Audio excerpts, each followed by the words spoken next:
Good evening, everyone. Hi, welcome. My name is Patrick Prescott. I'm the Community Development Director for the City of Burbank. Thank you for coming tonight. It's been a lengthy process. We're almost to the finish. We've only gotten here because of your consistent poking and prodding and participation, and we appreciate that very much. I want to take a moment to introduce the planning staff that is here this evening. Most of you know Carol Barrett, Assistant Community Development Director. Christina Michaels, an Assistant Planner. Over here, Alfonso Hernandez, another planner. Maciel Medina, raise your hand, Maciel. Lisa Frank and Danny Villa, and all from planning, and then Karen Pan from our Community Development Director. She's taking pictures back there with her phone. And one of our planning board members, Chris Rosati. Thank you for being here, Chris.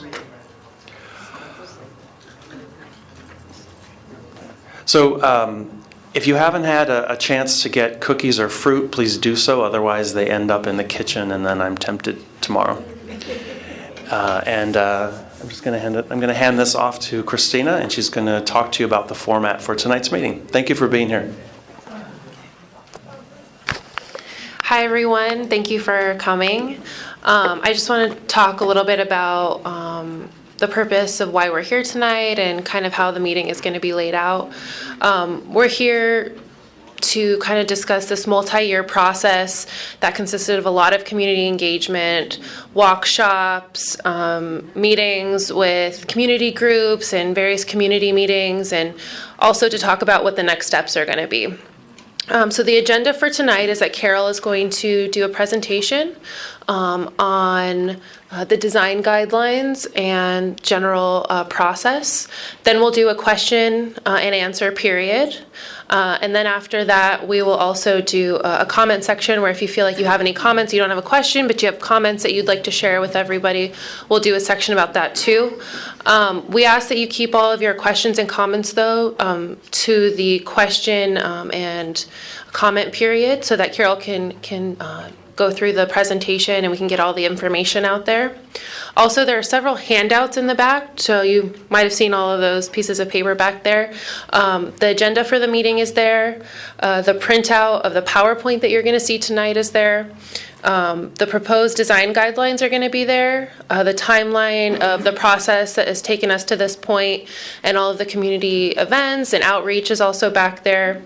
The summary for the proposed changes to the municipal code is there as well. And there are also comment cards for people who may not, feel comfortable speaking in front of everybody, but still want to get their comments out there. They're comment cards, and you can leave it with our planners in the back there. Or if you have to leave early, you can also leave your comments and leave them with our planners back there as well. There's also a pink sheet back there that talks about the code and how we don't have a full version of the code ready yet, but we're planning to get it soon, and it will be up on our website, so that pink sheet is back there as well. Also, there are some sign-in sheets, so we urge you to also sign in as well. And with that, Carol will take on the presentation. Thank you.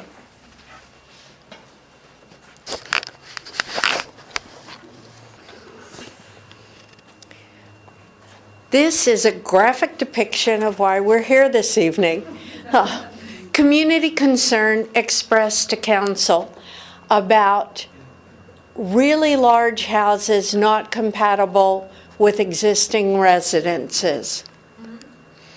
We also were focused on policies that were adopted in the city's general plan that specifically called out having new construction reflect predominant neighborhood character, and also addressing issues of privacy.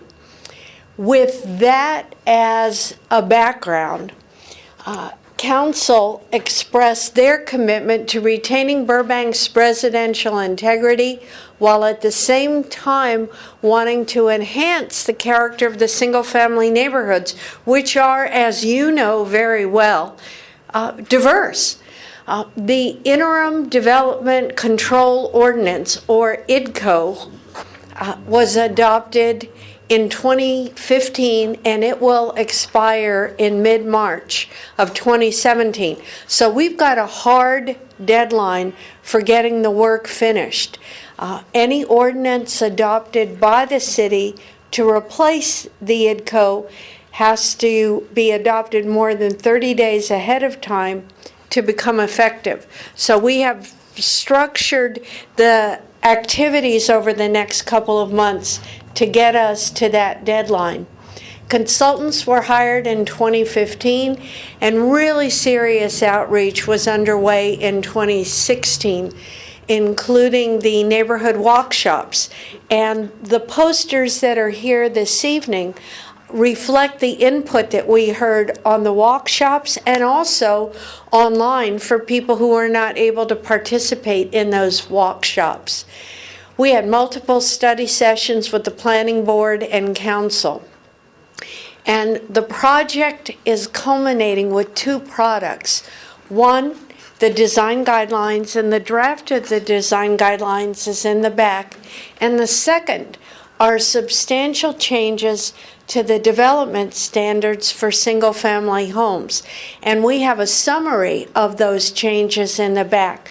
But the actual ordinance itself, all 58 pages, is going to take a couple of more days to get online. I'm trying to eliminate every single error. So, in one place we reduced the height of the building, but we forgot to reduce the height of the chimney.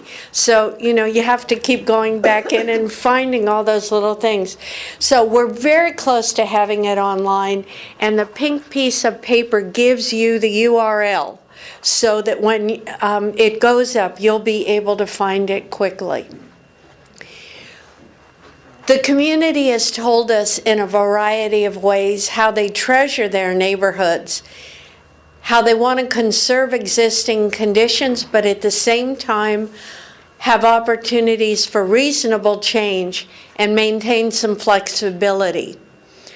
So here are the word products. The first concept I want to explain is this only applies to new construction. Any house, as is, where is, no matter how big it is or what it looks like, we won't be knocking on anyone's door saying, you have to change your house. This applies to new projects, new additions that will be proposed for our neighborhoods. We have the new development standards and the design guidelines. And the concept we've tried to embrace is learn from the IDCO, but really improve on it. And our philosophy has been multiple paths to compliance. The IDCO, the Interim Development Control Ordinance, was very specific. This many feet and only this way to achieve something. In the new development standards and the design guidelines, we spend a little more time talking about what the goal is and then offering a menu of choices by which you can achieve the improvements. The design guidelines will be used by the applicants, homeowners, architects, and the designers, all of whom will be given a single coherent expression of what the character is and neighborhood context in the city. The design guidelines are based on the enduring qualities, the things about Burbank that have made it so special. The design guidelines will be used by staff and decision makers. There is no design review board proposed. The design review will be done at the staff level. And the design process encompasses a variety of architectural styles. There is nothing in the design guidelines like they did in Santa Barbara after the earthquake, and they said, you like that Spanish Mission stuff? Good, because that's the only thing we're building from now on. We're not like that. We are embracing a variety of architectural styles. We're not dictating any style. What we are talking about in the design guidelines is mass and bulk. How does the house sit upon the lot? Where is it big? Where is it smaller? And there is specific language in the design guidelines that allows contemporary architecture. So we're not prohibiting a creative design approach in any way. Carol, one quick question.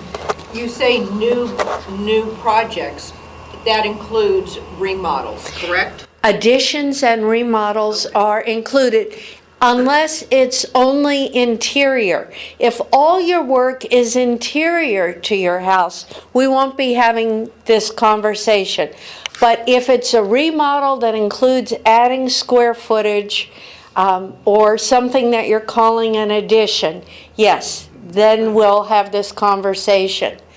The design guidelines, which were prepared by the consulting architecture firm John Kaliski and Associates, describes the key neighborhoods that they identified in the city, along with typical architectural styles represented in those neighborhoods. Flats, the rancho, multi-level hillsides, and then the hillsides themselves.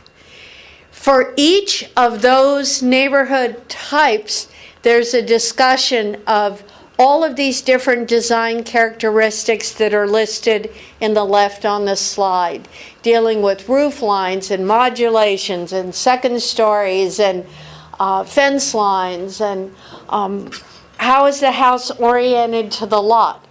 There are photographs and then there are mass drawings.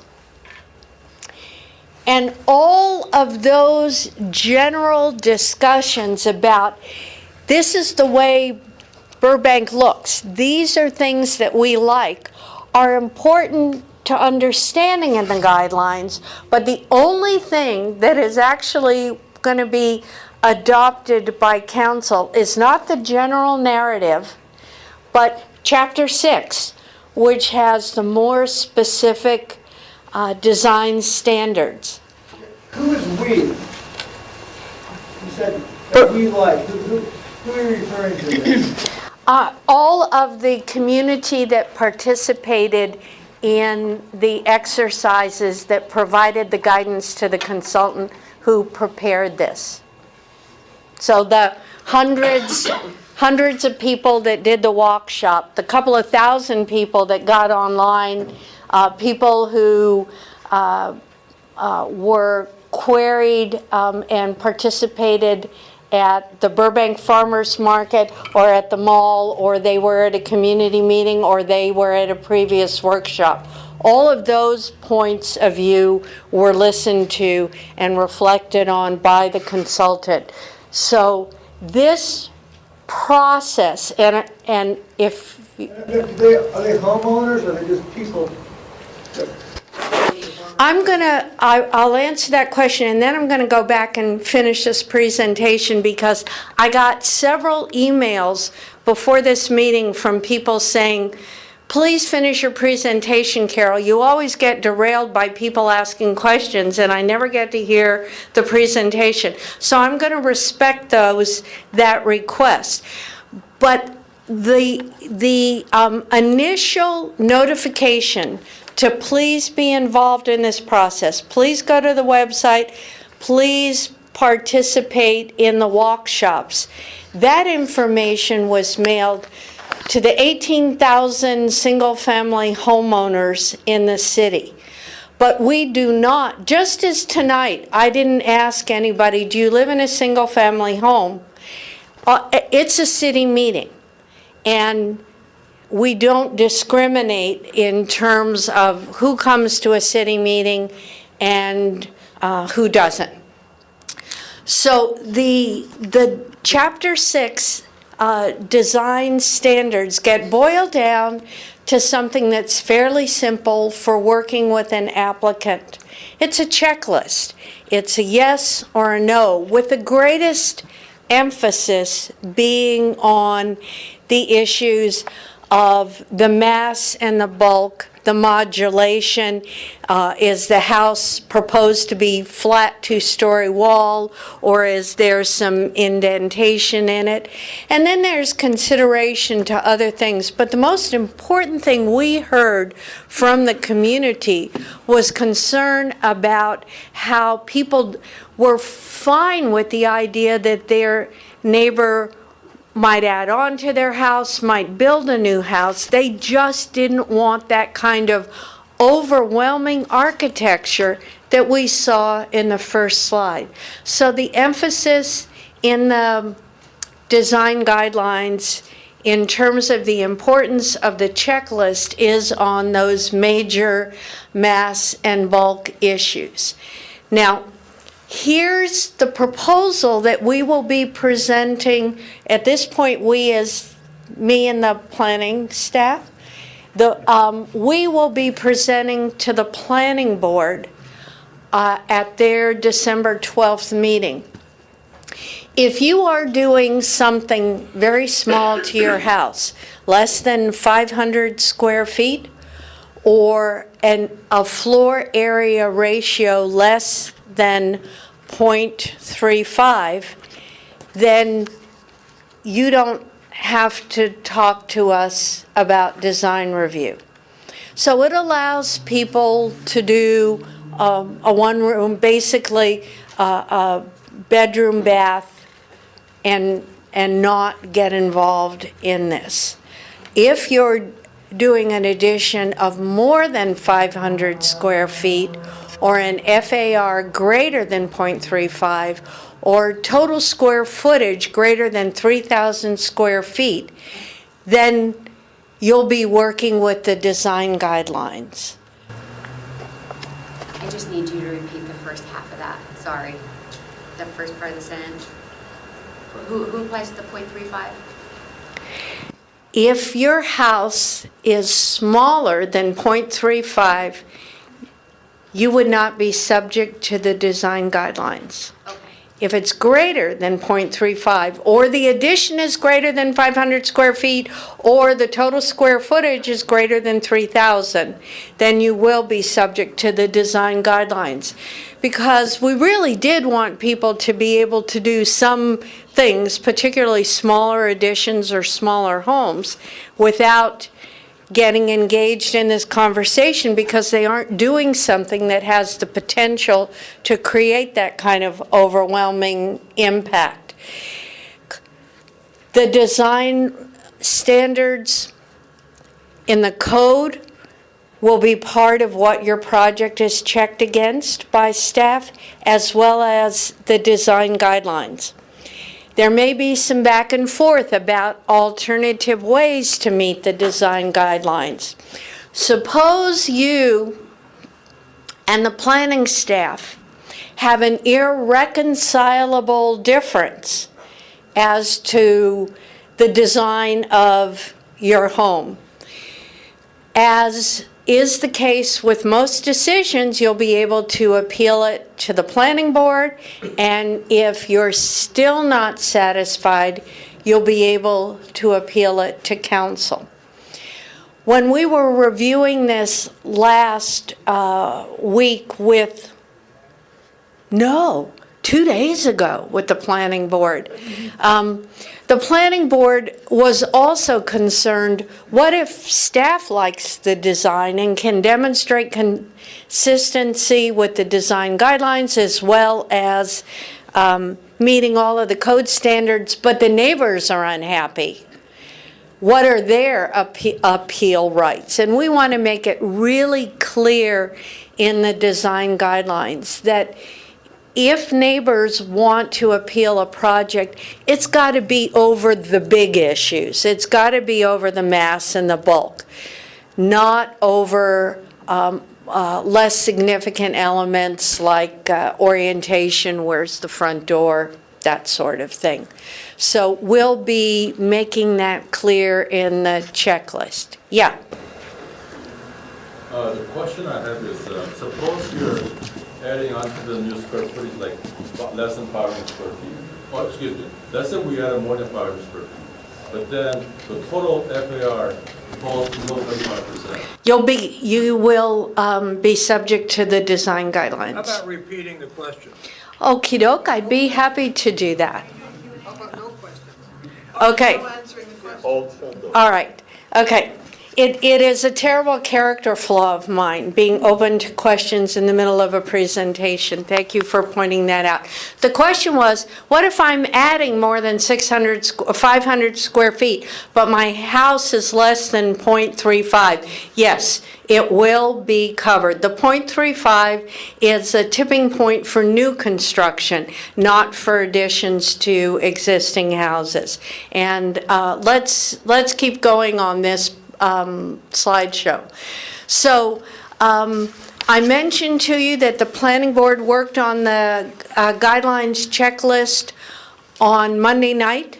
So the draft that you have is still being refined, just the checklist in the back. And as we get those refinements finished, they will go up on the planning division's website. Once again, the URL's on the pink piece of paper in the back of the room. One of the driving concepts of the planning board back to staff is use as much everyday English as you can. You're talking about really important design concepts, but try not to use architect speak. So we're working on that as well. I'm going to transition to the changes now that are being made in the ordinance. Before the interim development control ordinance was adopted, your basic FAR was 0.4 with a possible 0.05 bonus for certain design features. But there was a ton of things in our development code that we didn't count towards FAR, to the point where we were effectively allowing houses with an FAR closer to 0.7. With the ITCO, the 0.4 was retained, but the list of things that didn't count was whittled down very substantially. For example, we have a design choice that a lot of homeowners make where they like to have areas of the house open from the floor to the second floor ceiling, second story ceiling, and it's a giant open feeling. And so from the outside, the house looks like 2 stories, but from the inside, the way the previous development standards worked, that only counted as 1 FAR. So that has been tweaked to double count those larger spaces. So basically, we are recommending the community. When I say we on this, we didn't hear a lot of people who wanted to reduce the FAR. We heard we wanted better design. We're okay with the 0.4 if it's better design. So the 0.4 was retained. There's a slight reduction in the allowable square footage as the lots get larger and larger and larger, because one of the comments that we did hear on multiple occasions was a sense, particularly for people who live in the hillside, that some of the new construction was overwhelming. And I think that's in part because on paper, we have a number of circumstances in the city where the lot is 15,000 square feet for assessment purposes, but for buildable purposes, it's much, much smaller. So the allowable FAR created structures that felt very dominant. I want to make it very clear that with the 0.4 recommendation, single-story homes can add a second story and 2-story homes can be built. There is nothing going forward that prohibits 2-story construction, even in neighborhoods that are predominantly single story. The conversation we have with the design guidelines is around how you arrange the bulk of the house, what kind of roof lines you pick, how far back you set the second story, so that you recognize and respect some of the character, but you are not precluded from building a second story. So we're going to add, remember I told you we took away all that FAR? And at this point, the we is staff, we are proposing to add a little bit back in. 100 square feet free so you can have your lawyer foyer. It is such an enormously popular design element that the architect felt like we should allow that as a common feature. We are going to continue to require the modulation, and let's see if I can get the light going on this. So this slide is a house that was approved during the IDCO period, and you see that the second story was set back from the first story. The house includes a tower element. In working with the applicant, that was brought down in conversation about respecting the height of some of the other structures that were on the street. So we will, and those were the only choices you had in building a two-story house. You set the second story back 10 feet in the front and 5 feet more on the side. We're going to allow more forms of modulation. And we're proposing that now that we have used and we are recommending to continue to use the average setback that's on the street, to continue to use that as the guidance for the new construction.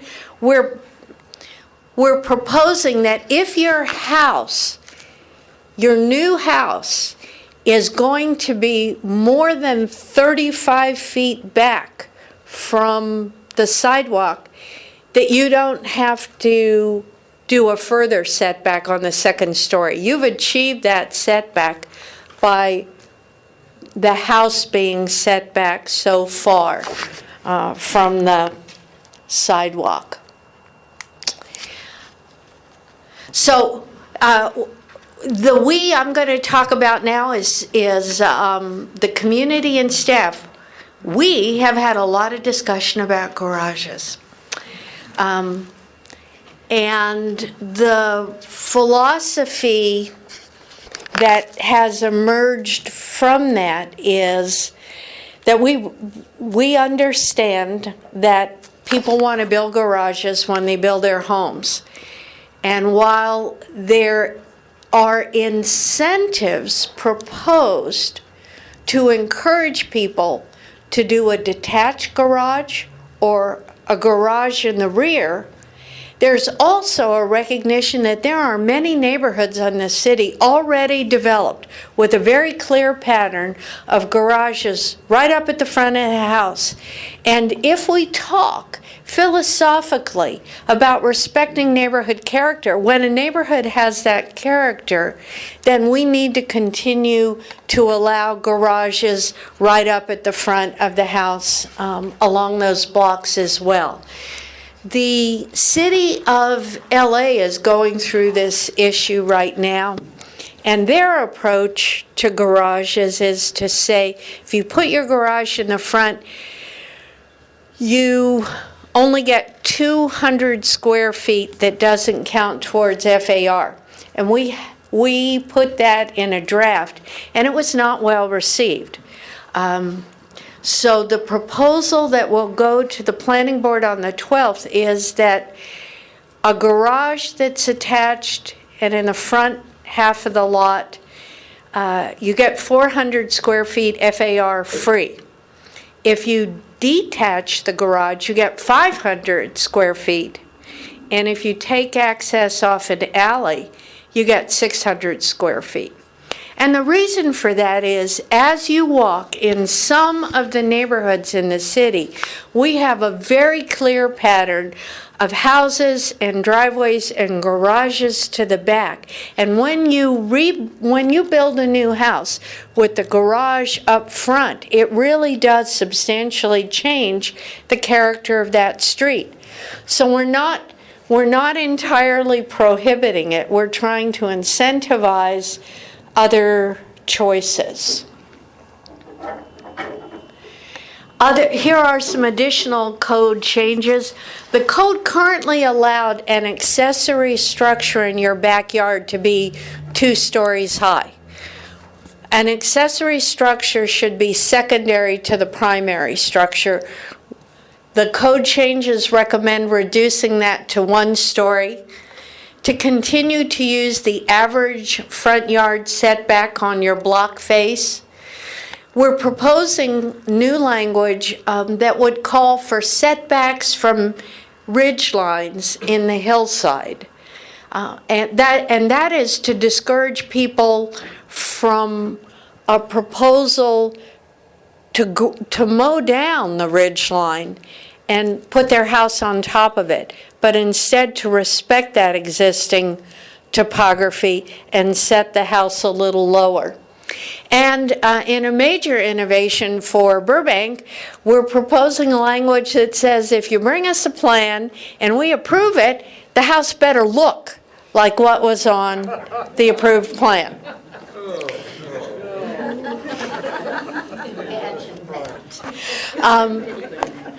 And we're putting the, well, that's wrong level of detail. Let me keep going. So when we started on the listening to the community and talking about these issues, walls were not a huge issue, but somewhere along the way, they did become a more significant issue. So if you find the red dot, the house on the left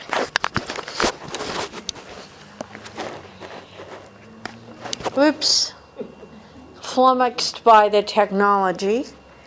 The house on the left has 2 walls, and this is what was originally envisioned when allowance was made in the code for multiple retaining walls.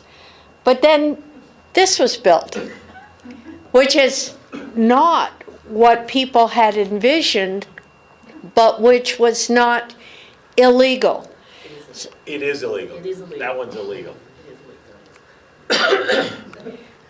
I'm going to resist the temptation to have a debate and say that in the code, in the proposed changes, staff is recommending a prohibition against a second wall. You just get 1 wall. And you measure the height of that wall from the sidewalk, not from the finished grade where you move the dirt in. There are also proposals to limit just how much you can change the grade. You can imagine the amount of dirt that had to be shifted in order to create the need for those retaining walls. So we've got language that we think will address those issues as well. Now, listening to the planning board on Monday night and council on Tuesday night, because we had an IDCO appeal, a hardship appeal, the question was asked, could we put a provision into this draft ordinance that would allow somebody greater, FAR, if you made it a public process, a hearing before the planning board with neighbor notification, and you limited it to just a couple of 100 square feet. And the hypothetical question is around a large family and not enough room for everybody to eat in the kitchen, and so they just want to expand the kitchen by 200 feet. Is it possible to create an option like that. And this is what I was trying to figure out today, looking at other cities that have thought about this. I mentioned earlier correcting the errors, the things we missed, as well as some typos. I think it'll be online in just a couple of days. I wish I had it ready for tonight, but I need to take a couple of more days, so I'm minimizing the number of phone calls you will have to make saying, Carol, in the middle of page 7 of 58, you missed this thing. Those phone calls will still be needed. I'm just hoping to have fewer of them. But I do understand that although you have an opportunity to read in narrative form all of the changes, it feels more appropriate, if you're interested, to actually be able to see the ordinance and what the material is being deleted as well as what's being added. I can tell you that one of the things we're putting in to the R1 section and R1H section of the code are a lot more pictures to describe some of these concepts. In case key lot adjacent to reverse corner lot is not an image that immediately springs to your mind, we'll have a picture for you of that. So here are the next big steps. Planning Board is scheduled to take action on December 12th. The Planning Board meeting begins at 6 o'clock. It's held in council chambers. We will provide the Planning Board and subsequently the council information about the questions and the comments that we hear this evening. Council is scheduled to have 2 public hearings in January, and they need to complete action 30 days before the IDCO expires, and it will expire in the middle of March of next year. So that is a big motivator to get this finished so that we don't end up with the IDCO going away and the old code coming back for a couple of weeks while we're waiting to finish up this work. If you would push the lights, thank you. All right, and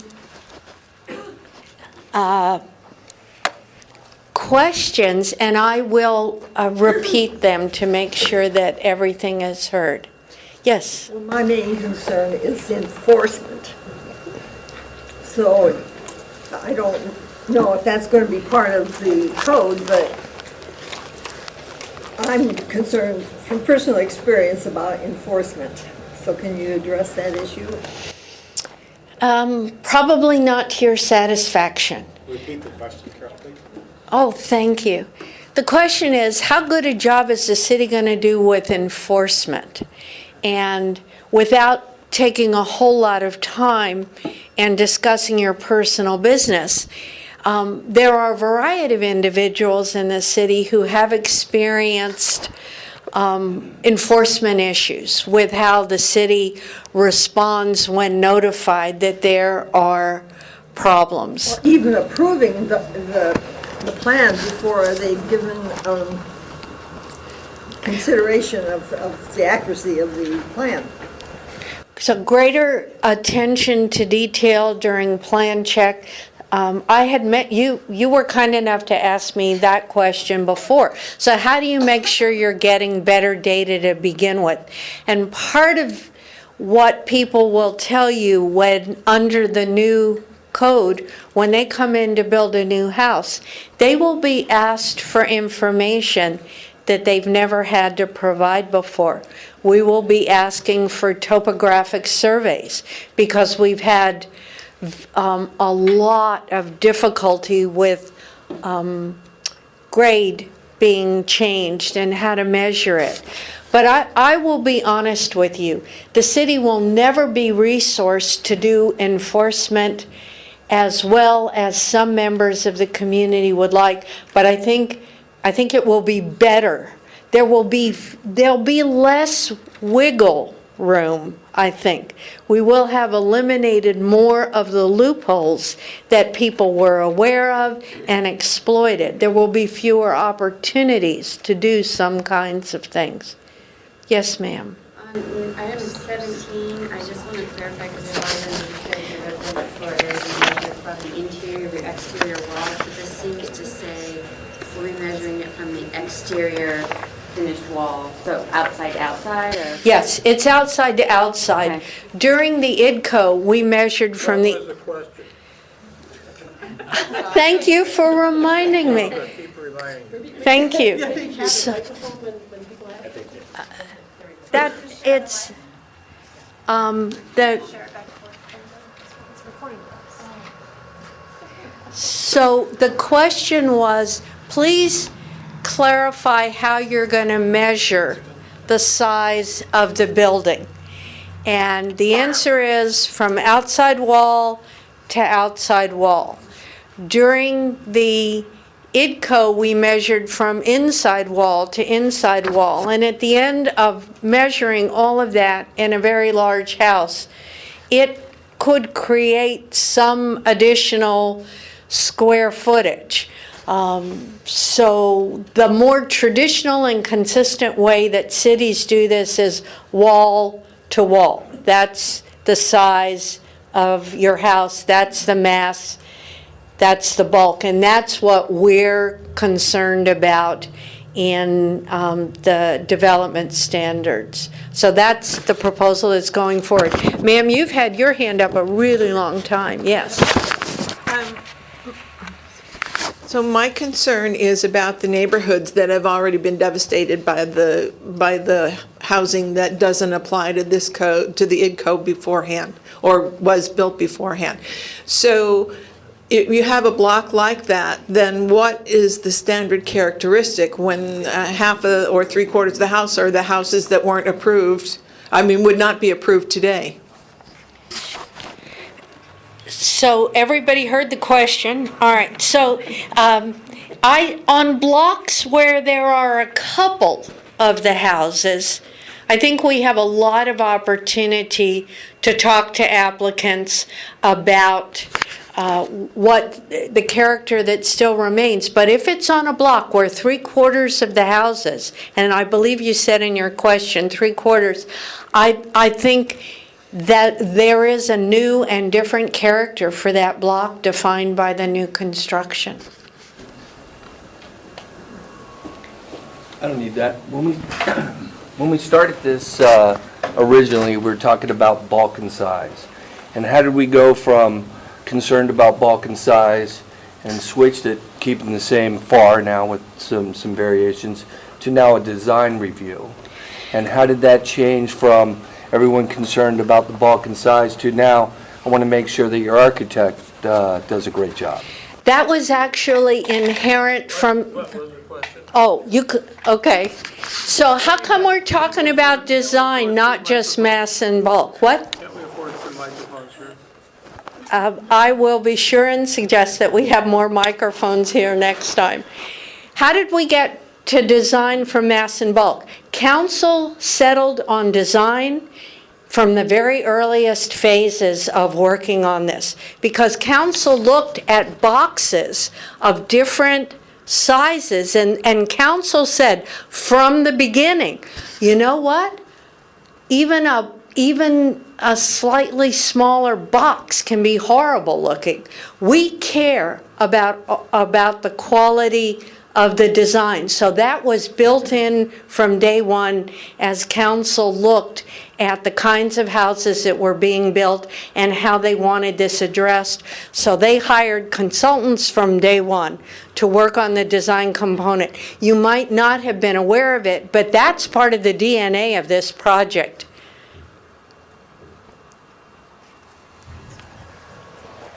Caleb? Thanks, Carol. So question, I know that I understand that you are talking about breaking this into two segments, an actual updated ordinance and then a resolution. Can you talk a little bit, what are the difference between those two? How do we get there? All right, question is, why are you having an ordinance and a resolution? The code changes will be adopted by ordinance. The design guidelines will be adopted by resolution. And the reason I'm proposing that mechanism is because it's a lot easier to change something adopted by resolution. And as we work with the community and have more hands-on experience with the guidelines, and we have tried hypothetically applying these guidelines to houses that are currently before the city. So we have a lot of confidence they're going to work.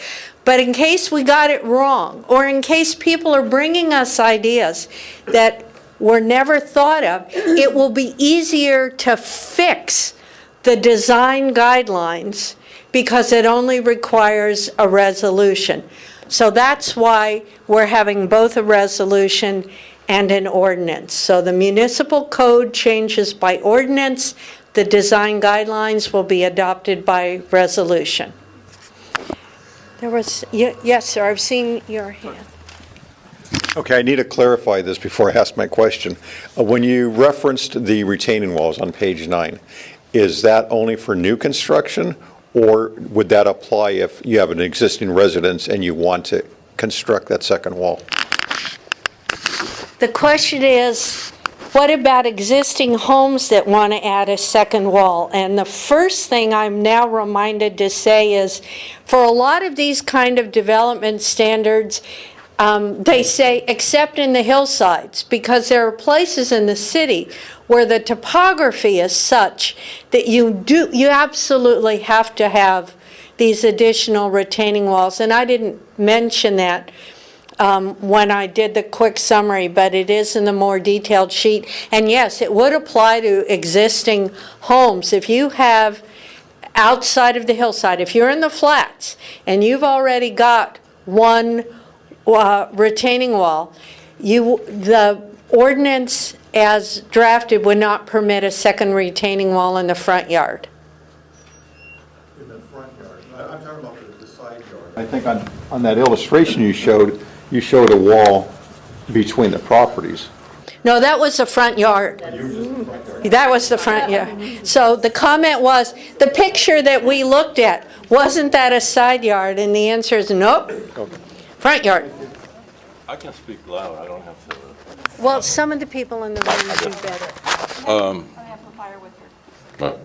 Okay, I have a couple concerns, and so anyway, the 500 square feet to me is quite small, just my opinion. And I feel that even though the square footage is measured from the interior of the exterior walls, that with the 500 square feet, you can't really barely add that much. What I was thinking was this, just like our neighbor in Burbank, from Burbank here, is Glendale, city of Glendale, which is very difficult to get permits. I work in Glendale quite a bit too. And my concern with the Burbank is that if you look at Glendale, for example, they had an issue with this square footage thing also at the time, many years ago. And they had passed the ordinance where they allow you to build up to 750 square feet without design guidelines or design reviews. And with 750 square feet, I think a typical home in Burbank, which is small homes, they're about 1,000 square feet, for example. And with a 750 square feet, they can able to have possibly 2 bedrooms and another bathroom for, enlarging families, for example. So I feel that 750 square feet is probably more an ideal compared to a 500 square feet. And that's my suggestion. I think the city planning should think about. And also, if you are adding more than 500 square feet, for example, but then you're adding a one-story addition to the existing one-story house, and the addition is directly behind the existing house, where it's not visible from the street, from the front of the house. And if it's over 500 square feet, does that really require additional design guidelines and review? For what? I don't understand that, because you can't really, it's not even visible from the street. So how would you require to have design guidelines and design review? That's my question on that, if you can answer that for me. Sure. Someone might be in your backyard. And finally, one more thing. And finally, if you, my concern also is that there's a lot of things, a lot of these people are getting, building these additions without permits now because there's so many restrictions required by city and planning that I spoke to several people a month saying that they're building additions to the houses, apartments, whatnot, without permits because there's so many requirements and restrictions that it's just taking forever for them to get permits. And some of them get turned down by it. So therefore, I'm going to screw with the law and just try to get the permit try to build it without a permit. So I think, all these guidelines and requirements I think are very important, but some of them I think you have to be a little more flexible too.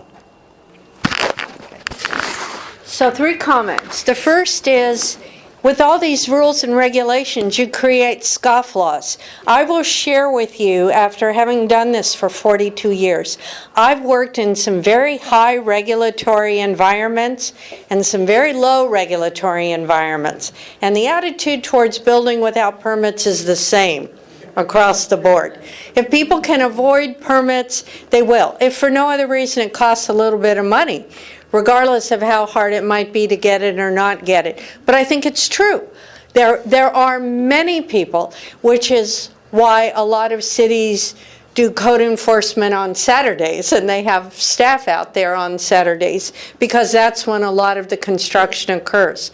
The second comment was, why do design review if my addition is really small and it's in the back and nobody can see it?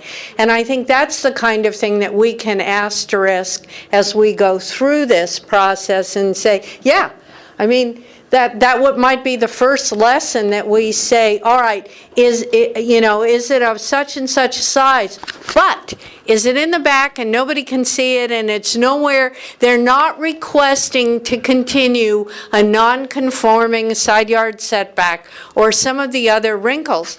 I mean, that might immediately become something where you say it doesn't make sense to do it. The third point about is 500 too small and 750 better. I'll tell you how, you are not the first person to say that. I want to share with you where the 500 came from. We looked at years of building permit data for additions to single-family homes. And those are existing people adding on to existing houses in Burbank, and it was about 450 square feet. That's the actual data for the average size addition. So we built a little more square footage in. When you consider that 75% of actually 78% of our lots are smaller than 7,500 square feet. 750 square feet on a lot that's 5,000 or 6,000 square feet is a lot. Now, there's nothing magic about 500. I've simply explained to you how we've settled on it. And I'm noting that other people have suggested higher numbers. So this will be one of those good policy issues to highlight for council when we're reporting out what the conversation was that we heard this evening. Was there another question? If I think about it. Okay. Yes, ma'am. Just a couple things. I do, with your last point you made with the lot sizes being smaller and wanting to build a single-story addition in the back, I think that, just my opinion on that statement is, then that would trigger the FAR. You know, if it's not triggering the FAR, it's not visible, it's not asking to change setbacks or anything, I agree that size shouldn't be an issue. And we do have the FAR in place to stop that from becoming a problem. My question is on lots that are larger than standard lots. I just purchased a property in Burbank in the flats with a large lot in order to build a home for my family with a comfortable square footage within the guidelines. And I have a question, because I read through the design guidelines. It says here that, I think it's section 2.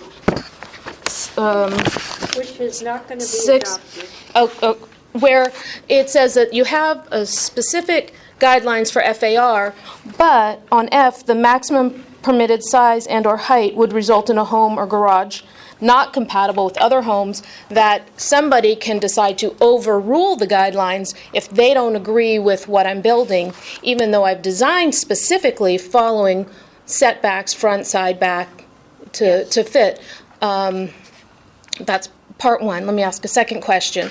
Just because of the possibility of the irregular lot that I have causing an issue with the size of a home that you don't feel fits into the neighborhood.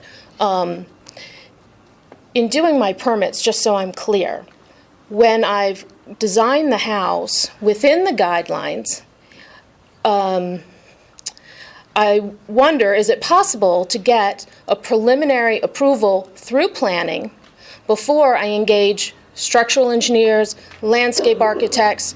Because I was told I have to have a complete set of drawings submitted to the city for permitting before I can get an official okay from planning. So it would save me thousands of dollars to know that a personal decision isn't going to affect my design. Ding, ding, ding, ding, ding. That's the bullshit alarm ringing. You were badly misinformed. Oh, good. So so the question is, I kind of get what you're trying to do with the design guidelines, and I'm not adverse to complying with them. I've got a big lot. I've got particular needs I want to meet, but I think I can do it. But I don't want to submit construction-level drawings by engineers. We do not review construction-level drawings. We review elevations and a site plan for design review. And often what people like to do is to bring us a concept. This is what I'm thinking about, and we'll even look at the concept and talk about it. And if we have suggestions, offer them. So you would not be in a position of doing construction level drawings or hiring a structural engineer. We'll just be looking at your elevations and your site plan. Typically it includes your floor plan too, which you need to have to make sure, do I get everything I need out of it? So if I have a site plan, a floor plan, elevations, I can submit that to planning review. You can come back and say, yes, this meets all our requirements, and then I can do my structural without fear of it being kicked back from planning because it's not. That's how it works. No, it doesn't. That's not what planning told me when I went to the desk with my drawings. Lying to all these people. Absolutely not, folks. It doesn't work that way. So your other comment was, is it possible? It wasn't a comment, it was a question. You said, I'm looking at this and I see that I might meet all of the requirements that are in the code. I might meet the height, I might meet the setback, but that the city might say to me, yes, you have met all of those standards, but in relation to all of the houses that are on your street, we're asking you to make further design refinements. And we do have that conversation with people, that it's not just the code, it is also the design. Where did you get your information? What information? That I couldn't submit? You couldn't do all those things because you had to do everything first. Because I printed a set of drawings, floor plans, elevations, site plans, survey, that I had a survey done on the property. I went to the planning department and said, can I submit these for review? And they said, you have to submit through the building department, and then they will give us the drawings. And I said, I can just give this. And they say, well, no, you have to have your complete set of drawings. That's what I was just told at the planning desk. I'm not disputing that that's what you were told. I think somebody at the counter misunderstood what you were asking for. Because I don't have sets of plans with me, but I'll take you upstairs and I'll show you what the level of detail is that we review for the single family development permits, and it's not construction drawings, and it's not structural engineering. Is there anybody who hasn't spoken yet tonight who would like to ask a question before we start going around? When you talk about respecting a neighborhood's character, what defines a neighborhood? Is it your street? Is it 1,000 square feet? Is it 2 blocks, 3 blocks? What's a neighborhood? The question is, what's a neighborhood? And City Council has answered that question. It is 250 feet on either side of you on the same block face. That's it. That's it. That's all you, that's awesome. So if you're, okay. Okay. Now, So that's fantastic. we could If have- we're talking about the character and trying to keep the same character. If within there, if it's all over the place and you have 6 different houses, 6 different heights, 3-car garage on the front of the house, huge walls, like, it's great because you can pretty much do whatever you want. We have, in the course of the last 2 years, seen blocks where we say there is no character. It's all over the place in this neighborhood. So there are blocks that are like that. So, yes, sir. It's nice to meet you. First time I'm seeing you. I want to ask you, I've been talking to those folks. The main thing is, I think everybody here loves earth, right? I hate cutting trees.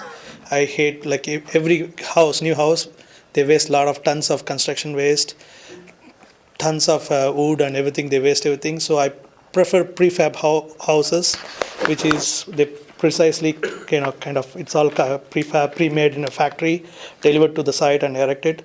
But a lot of cities like Santa Monica, all the places, it's all like prefab is popping up. But the Burbank is not prefab friendly because last 1 week, it seems like what they're saying is you have to do it in a custom way, and that too what they're saying is they're just following the rule. The rule says you would have a sandwich like wedding cake like house. You have one cake, on top of it another small cake, and then I don't know how it basically when I invest some money on this, it's my hard work at 20 years hard work. And the first time I'm buying this house, and I understand if it's a safety for neighbor, definitely we need to follow. Let's say if there is a fire hazard, definitely we need to follow the setback rules and all those things. But the wedding cake style is not prefab. If all the prefab, they don't support wedding cake style house because it's like if you look at all the Venice Beach, it's all like first floor and second floor, they have the same setback. It's on side, it's 5 feet. The second floor also 5 feet setback. I don't know, for example, if I have an old car, let's say my car is old, everybody is going to die in 10,000 days, right? The entire room, nobody is going to live here because everything is limited. Even our life is limited, my house is limited, my car is limited. See, my house it's almost end of life. Now I want to buy energy efficient, environment friendly car. Let's say my car is a dead car, old car, I want to replace with energy efficient, which is good for economy, environment and everything. So I look for Tesla car. Now you are saying, no, the Tesla car should look like 1930s old car. This is my rule. You got to follow 1930s old car. You can't follow Tesla. I'm saying Tesla is environment friendly. It's green, it's good for earth, it's cost effective. No, it's my rule. You have to follow the sandwich style, wedding cake style car. And I'm not saying, I don't know who would put the rule. There might be safety reason. I respect that. If there is a safety reason, definitely everybody should follow it. No, it's like, look, I want that same look. 1930s look, because in 1920s, there was a Lockheed Martin factory. It's all 2-bedroom, 1-bath house. No, you have to follow the same 2-bedroom, 1-bath house because we want to maintain the old 1930. Don't go for Tesla. So, but that's the situation I'm in. But I just want to tell my feelings, what I feel. It's really frustrating. So prefab architecture is Was there a question? Is there a question? there was a statement that prefab houses, factory-built houses, can't comply with the requirements for setback and modulation, that it's 2-story flat walls. And this gentleman believes that those houses are more energy efficient and use fewer resources, and so he feels like, why would we want to emulate an old style of architecture when we have better, more environmentally friendly choices, which don't meet the architectural design standards calling for setbacks and modulation on the second floor. I don't think that was a question. I think it was a statement that he believes that the consequence, if council goes forward and adopts this, the consequence is that you would find it very hard to build at point FAR and flat walls. Now, if you build at 0.35, you might be able to do it. It's just. Not if you're on a small lot. Not if you, it depends on, I said might. Unfortunately, my lot is small lot. Okay. And one more thing is, I'm looking for LEED certification, all those things. You know, like, it's good. Bottom line is, don't mess up with the earth. When I will die in 10,000 days. Everybody die in 10,000 days. I want to leave the earth better than what I found. Yes. And I don't want to waste tons of wood, wasting it, and plus it's termite. Then we have to cut again. See, bottom line is, I want to use steel house, termite-free steel house. It's good for long run because hopefully the wood is problematic because it's going to come from somewhere else. Wood is your lungs. Mother Earth loves, it's without trees. I know it's in America that we all cut trees, but all I'm saying is the prefab, at least it's reduced the wood waste. I buy bulk lumber, I custom cut and waste a lot of things. I think everybody at Santa Monica, Los Angeles, everybody is doing it. It's nothing wrong. It's federally, it's economically cheap, and I don't know. And plus, if you look at I can't build a smaller house because I and my wife, because house is not cheap. I bought the house for $700,000, and I am a prisoner to bank for another 35 years. So I and my wife, we had to work. See, I had to pay 30% tax. I came from Texas. There is no state tax. I have to pay federal tax 30%, state tax 10%, and then property tax. On top of it, all the regulations. And then I have to pay mortgage to Wells Fargo for 70 years. There's nothing left. Almost 70-80% of money goes to bank and the government. I have only 30%. Out of 30%, I need to save money for my kids' college. There's so much on top of it. I want to have a nicer house. And they're saying, no, you have to have my way. You have to follow my rule. As I'm asking, is it safety for neighbor? If it is a safety, I honor that. No, you have to look like 1920s. 1920s, husband work, wife cook. Now, 2016, both has to work. Values the neighborhood, buddy, don't do it. Well, wait a sec, I'm just venting my feeling. Okay, all right, because. Two people has to work. Two people has to work, I need a bigger house. But I absolutely understand what you're saying, and we will do a good job of reporting that there's an entirely different perspective on what you eliminate when you have these kinds of design standards. I get it. For example. Now, look, could we pass the mic? There was there somebody in the back row, and then. Oh, I know, but you've talked once, so I'm trying I to. still have another question. Good. Just real quick, Carol, maybe to address this young lady's question, she may have had, is there a difference because I've brought in a lot of plans, I think I have a lot of plans in that are under review right now that are just documents to get through the planning. Is there a different set of rules for special development, new construction versus an existing house? No. So this would fall under the same, so you would take in a set of drawings and just review, okay. For this Okay. design work, yes. Did you have a? Yes, a statement. Okay, and then I promise. Well, first I want to thank you for hosting this meeting. My husband and I bought a property here 5 years ago, very happy to be in Burbank. And one of the attractions, I wasn't familiar with Burbank. I moved from Los Angeles, and I was really attracted to the community. The quietness, the wide streets. We come from the Midwest. And it was a big investment for us. So when I saw the notice about tonight about preserving your character's neighborhood, this gentleman asked the question, and yours is right, I love a Tesla.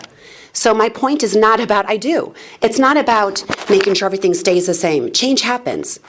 But I came to voice an opinion that is, people make decisions often because it's a piece of paper that crosses their desk. And I don't know if you live here or people who make the decisions live here.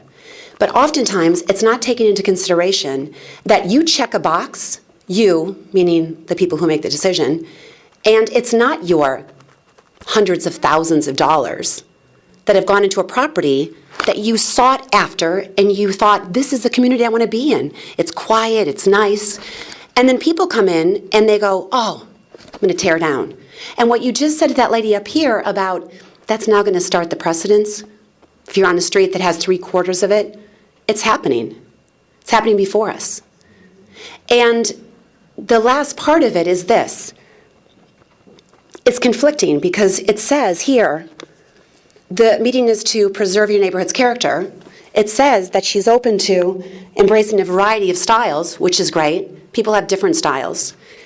But this mass and bulk, it's confusing because people will fudge and push, and because they know they're not going to get checked up on, the box gets checked, you guys don't have time to go check, and we're now in an investment property that's no longer the community we believed in, sought after, and bought into.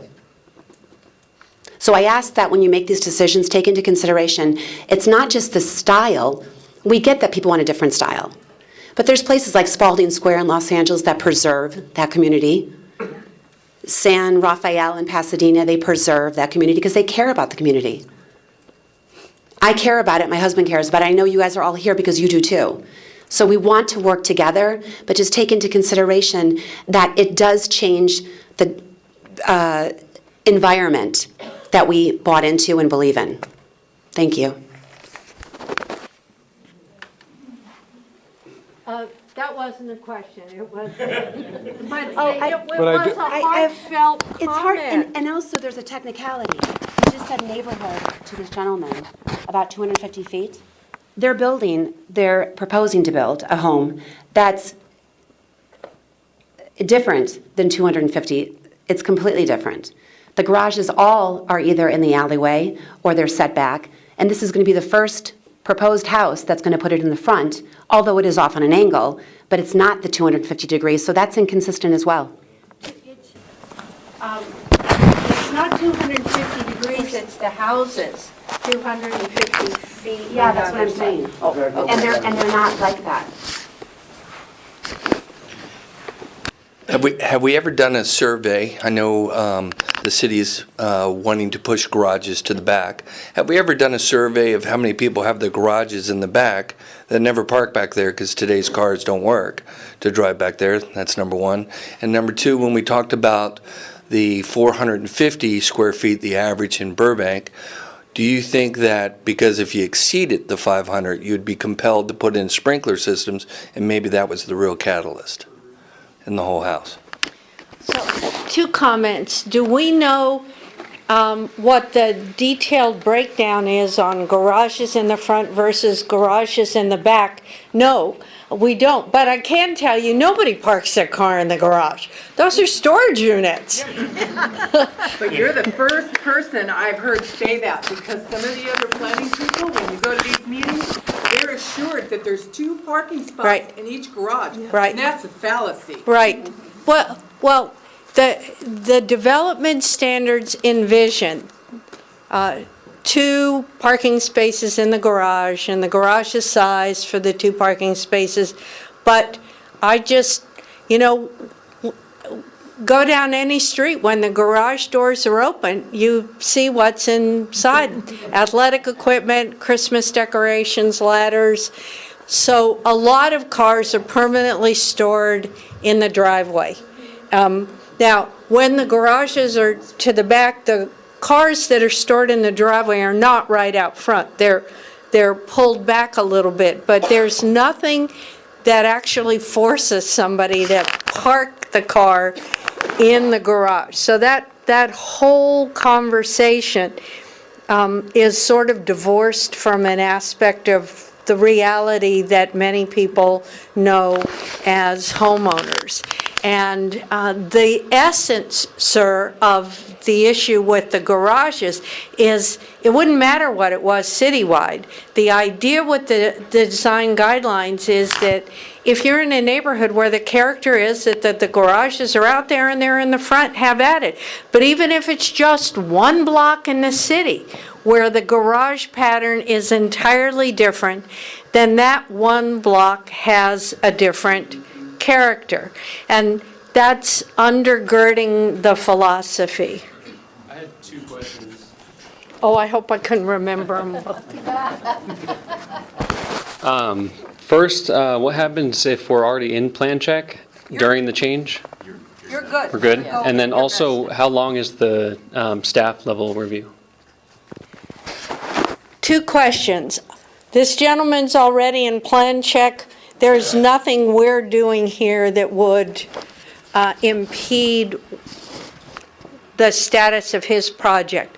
So plan check means he's submitted detailed construction drawings, engineered work, and that's being reviewed by the building department. So the technical term for you is you have vested development rights, and there's nothing that we're talking about that would impact those vested development rights. So what if we're in plan check right before the... You're in plan check. Okay. The vesting has occurred. When you're in plan check and we've taken your money and we're reviewing your plans, you're vested. So none of this conversation will impact any project that's in plan check or projects that have already been approved for single-family development permits under the current IDCO. That approval will carry forward. So, When will be the switch from now to when? council will figure that out at the time of the ordinance. But what I have said very consistently is, by and large, the new development standards offer greater flexibility. So it's not as if we're moving out of no regulations into regulations. In fact, some people might say, oh, I've now looked at what I could do. I think that offers me more options, and I'm happy to wait until the new ordinance comes in. But the final details will be decided by council, but the general, and I'm watching Mary Riley from the city attorney's office who's here, Mary will go if I'm practicing law. But the general rule is if the plans have been accepted by the city for review, and they've been deemed complete for review, and that review is underway, that you get to continue through. However, I would caution you that until council adopts the IDCO, nobody knows for sure, but I wouldn't have a lot of heartache because people who leave the IDCO to go under the new standards might say, oh, wow. You know, they, instead of just this wedding cake, I now have more options, and so I'm actually not disadvantaged by coming in under the new standards. I don't have to change my design. There might be more flexibility in reviewing my proposed design. In the new guidelines, is there still the need for a wedding cake? Do you have to have a setback on the second story, on the side yard, on all sides? There are forms of modulation, but they don't run the entire length of the wall. So there's a percentage modulation. So percentage, the second story. Yeah. Is there any point that the second story and the first story can be on the same plane in the side yard? Not the entire length of the house, but a portion of it, yes. At any point? Yes. There is? Yes. Okay. And that gentleman, Now that these new guidelines are going to be taken care of, how long are they going to last before the next set of guidelines are going to be coming? Well, these haven't been Are these adopted Are yet. these permanent for a while once they're adopted? They have Are not, they going to change again? they have not been adopted yet. Okay. So Because that, I've built here for many years and I see a lot of changes constantly, but are these going to be set in stone for a while? Or are they going to change in 5 years from now, there's going to be another set of guidelines? Oh, That's what I'm getting at. I would say in 5 years, I would expect another set of guidelines, if not It's just going to keep sooner. getting more squeeze and squeeze. I see that as the nature of how life changes. Only the next time, maybe we have one of these meetings, we don't all come to the same room. We just plug into some device in our brain and we all participate. Caleb had a question, and I know you've had. So, Carol, real quick, I had a house at 3100 Clark over on Mag Park that's a Tudor. So how does a Tudor preserve its character of that neighborhood staying in there with these new guidelines? What do you do in that situation? So the question is, there's a Tudor house, what do I do? I mean, because you want to renovate it or you want to build a new one? I didn't understand the question. Because if I look at this, how do I keep the design of the architectural feature of a Tudor, which is vertical, and add the square footage I need for my family? How do I meet that requirement but not lose the Tudor design? The back and the sides. I think you hire a good architect, and this is not a designated historic structure, right? So the issue is not that the council has designated all four sides of your house as historic. So the option that I think you have is to retain the front and then or portions of the front and build to the rear. I don't think we can say to people, there's never any way you can add on to your house. That just doesn't make sense. We're saying to try to do it in a way that recognizes the character of the houses that are also on the street. My second question was, how long will the actual... Oh, yes. Well, we have, so the question is, that you got this really nifty process, and you think you know how it's going to work. I want to know how long it's going to take to do it. And the answer will be for the first people who don't know that the design guidelines exist, who don't read the website, don't talk to the planners before they design their houses, it will be painful. But for people who look at the design guidelines, who have talented, competent professionals working with them, I think we can get through this. What do you think, Christina? 2 years? Depends on your design. Yeah. But probably about 3 months. 2-3 months.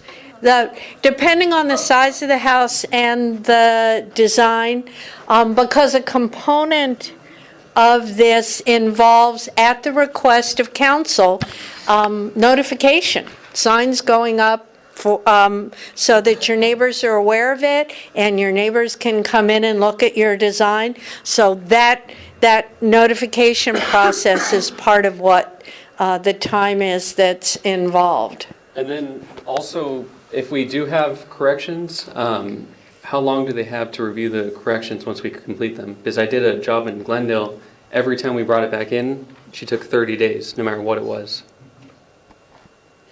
So we went through that probably 6 times. Well, I can't comment on Glendale.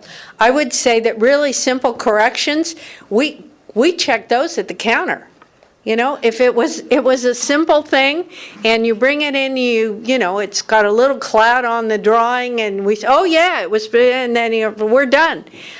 If it's a complicated re-review of the whole project, then that's a little bit different. Jim? Yes. And then, Mark, I'm going to turn it over. One comment and a couple of quick questions.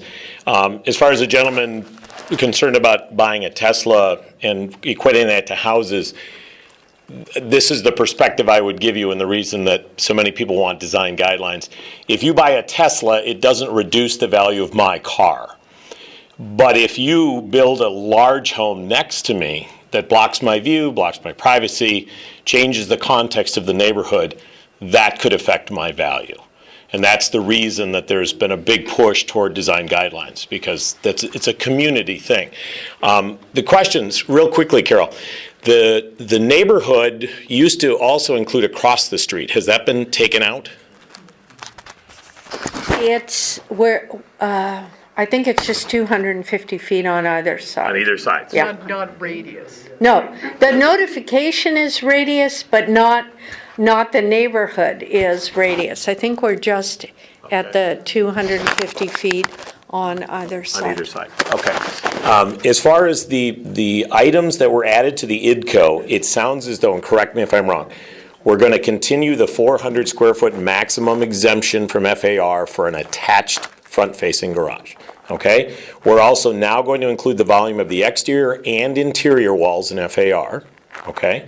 And we're going to include the volume of two-story vaulted spaces. Are we also still going to, or as the IDCO does, include the square footage of covered patios? That will also be in FAR. Excellent. Question is, what about covered patios, and do they count towards FAR? Yes, except for 150 square feet on the ground floor porch. You get that? Excellent. Without counting towards FAR. Excellent. And I applaud staff. The thought that's gone into this and the public outreach has been exceptional. There were two other things I wanted to just ask you, and then I'll stop. You mentioned something about buildable versus unbuildable lot size. Is there going to be something in the ordinance that addresses that? And also, did you also suggest that a large family could actually appeal to get more FAR? And if so, I would really encourage you to look at fair housing rules, because I think that would be a violation. So the first thing was, am I saying that big families get treated differently? Big families was an example of, should we have a little flexibility on the max FAR for a variety of circumstances? I don't know about you, but when my mom had a lot of mobility issues and was using a walker, the space had to be arranged differently in terms of furniture and things so she could get around. So it's not just restricted to large families. That was just an example. So thank you for correcting it. What was the other question? The other is buildable versus unbuildable lot size. So earlier I referred to the experience of large houses on lots that have very steep slopes. So the actual land where the house sits is very small, and we refer that to the buildable areas. In working with the code firm of Diet and Bhatia, who write a lot of these codes, their recommendation, and it's listed in the changes, is that the better way to handle this is through limitations on FAR as the slope gets steeper and steeper. So that is proposed, and I did mention some ridgeline setbacks. So it approximates, but does not say the size of your house is tied to your buildable area, because there's not an accepted methodology that the courts have agreed on that, oh yeah, this is buildable and this is not. But some of these other things, the value of limiting the intensity of development on steep slopes, the value of protecting ridge lines, those are things that if a community decides that they want to do that, that's been adjudicated by the court system as legal. So that's the direction that we went in. And I'm making a beeline. Oh, go ahead and take the mic. Tesla, I guess. Okay, folks. For those of you that maybe have the pleasure of raising children, it's what they don't tell you that's probably more important than what they do tell you. So what you haven't heard tonight is way more than what you have heard. So don't take everything that you heard as gospel, because some of it's incorrect and there's been a lot left out. So one of the big things that you want to consider, if you will all just bear with me here and close your eyes and think about your neighborhood, what's the first house that comes to mind? Is it the house next door to yours, or is it the house across the street from yours? Because that's the house you're looking at every day. But in the eyes of the city right now, they're saying that the character of your neighborhood is based on the houses on the same side as your street, the same side as your house is if you happen to be building a new house, and not the houses across the street. And it's only for 250 feet. So if you're on a big long street, it's only, a few houses this way and a few houses the other way. Is that truly the character of the neighborhood? Carol breezed right over the lady's comment earlier about, well, what about the neighborhoods that have already started to build new houses? I mean, let's face it, folks, there's a lot of streets that are kind of, I don't know, call it what you want. The preserved Burbank people are going to call it ruined because they have big, houses that are out of scale. I get it, but if you're on, well, this is loud. If you're on one of those streets and you've already got big houses, already there, is another one really going to make it that big a difference? I mean, really? And to the gentleman's point about, wanting to build a modern, type home, he's right. I mean, this isn't 1930s Burbank Lockheed anymore. You're basing your 500 square feet on historic permits. Most of them are 425 feet. Well, that's not it here anymore. That's not what people want. And you're basing it on history from a long time ago. I mean, it's not what people want that want to build a bigger home. And I get it, Preserve Burbank people. I get it that you want to preserve some of these character neighborhoods, but it's not like, the Spalding Circle neighborhood that the lady talked about. And that's not what we have here. But most important to take out from tonight, very important, is character of the neighborhood, and who and how is it going to be determined. Because if it's going to be left up to the planning department people that make up about maybe 6 or 7 people, you're going to get 6 or 7 different answers on what the character of that neighborhood is. And it's going to go from one to the other, to the queen bee that's sitting in front of you. And it's all going to change. What do you do? What do you do? No, well, you do. What do I do? I'm a contractor. And I am a realtor. Okay. Okay. What's that? No, one thing is, like when you say, what is definition of compatibility? So more than anything, I character in the neighborhood's important, but get it determined. If the council says a character in the neighborhood's only on one side of their street, well, maybe they need to have a new view of what the character of a neighborhood is. Now, if your street has all small houses, fine, you have a small house character, fine, maybe it should be left that way. But in some of these streets that have already been developed, I mean, the damage is done. So, well, are you? So does it look, okay, let's talk about compounding it. Does it really look good to have a little house here, a big house here, a little house here, a big house here, a little house here, a big house here? I mean, or... That's our point. That's why we're here. But the big house, okay, the big houses are going to be here for a lot longer than those little houses, because if they wear out all evenly, a brand new house is going to be here 50, 60, 100 years from now, where your little houses are going to be worn out. I live in an old house, folks. I actually do a lot of work on old historic homes. I get it and I love them. But sometimes it's like the character's been taken away already. It's been taken away, but most importantly is who and how is the character going to be established in your neighborhood? Because there is no formula here. Yeah, it's not loose definition. It's very loose. It's loose, and it's just man has to decide what is right, what is not. And if the planning department doesn't want to take that responsibility and it's going to go to council, then everybody in this room needs to go to the council meeting the night they decide on how that's going to be determined and voice your opinion on what determines character. Because Carol mentioned that it's 3/4 of the houses. You know, and does that really determine character? 3/4, or maybe it's, 2/3, or maybe it's 80%. I mean, what is it? So, if I may, just two things really quickly. First of all, we advertised this meeting and ending at 8 o'clock. So those of you who have family responsibilities or need to leave, please, I understand. I'm happy to stay, answer questions, listen to perspectives on this. And I absolutely do agree that people should go to council before this ordinance is adopted and make your point of view clear.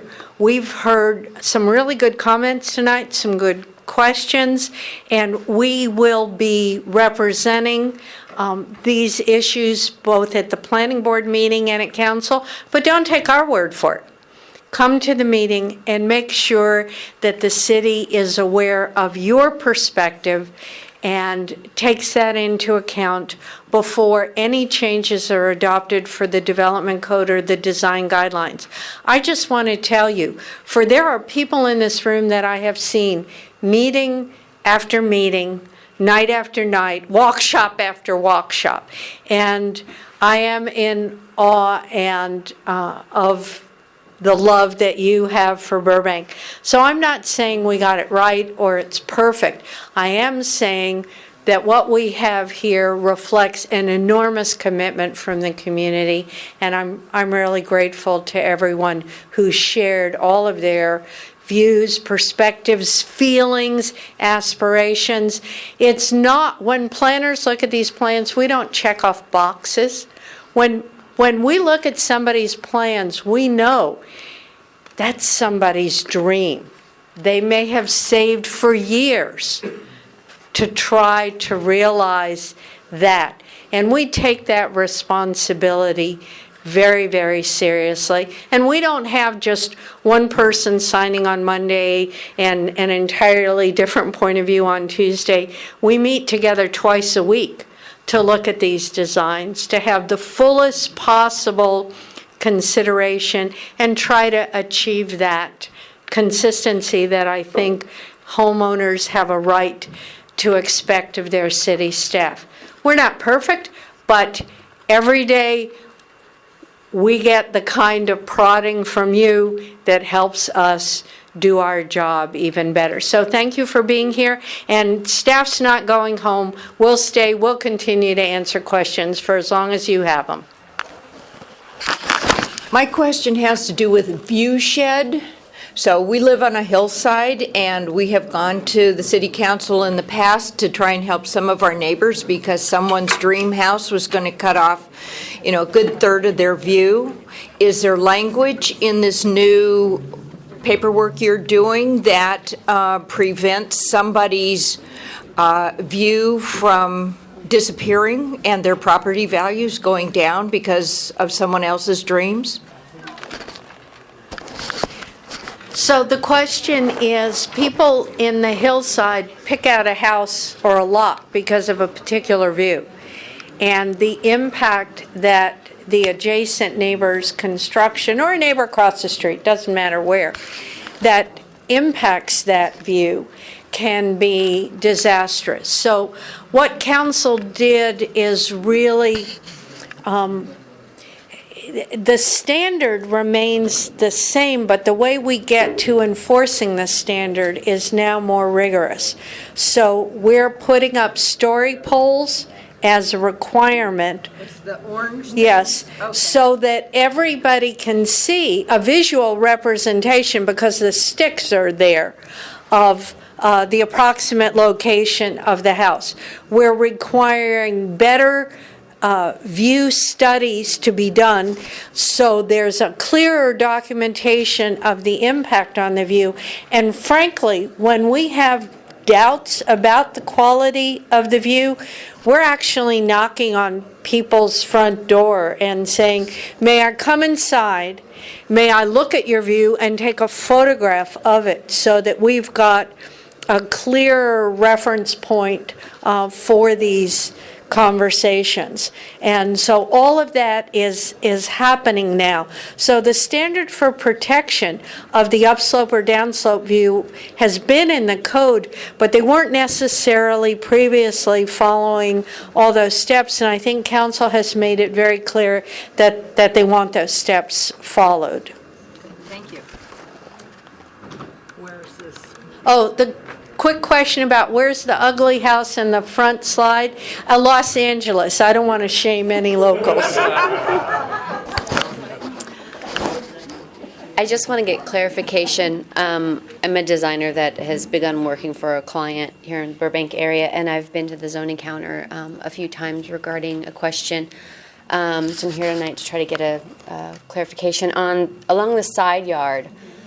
I'm going to abide by the 6 feet, but there's a point in the building where I'd like to actually jog probably 12 to 18 feet in, and then the building would jog back out at a certain point. I'm being told by some people that that is going to count as my RFA and anything. Sorry. Yeah.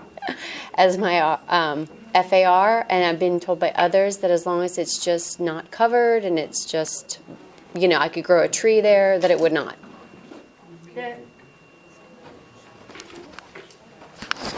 So the question is, does the code count towards FAR, space that's enclosed on 3 sides? And the answer is it does count it towards FAR, but that is as the code is currently written.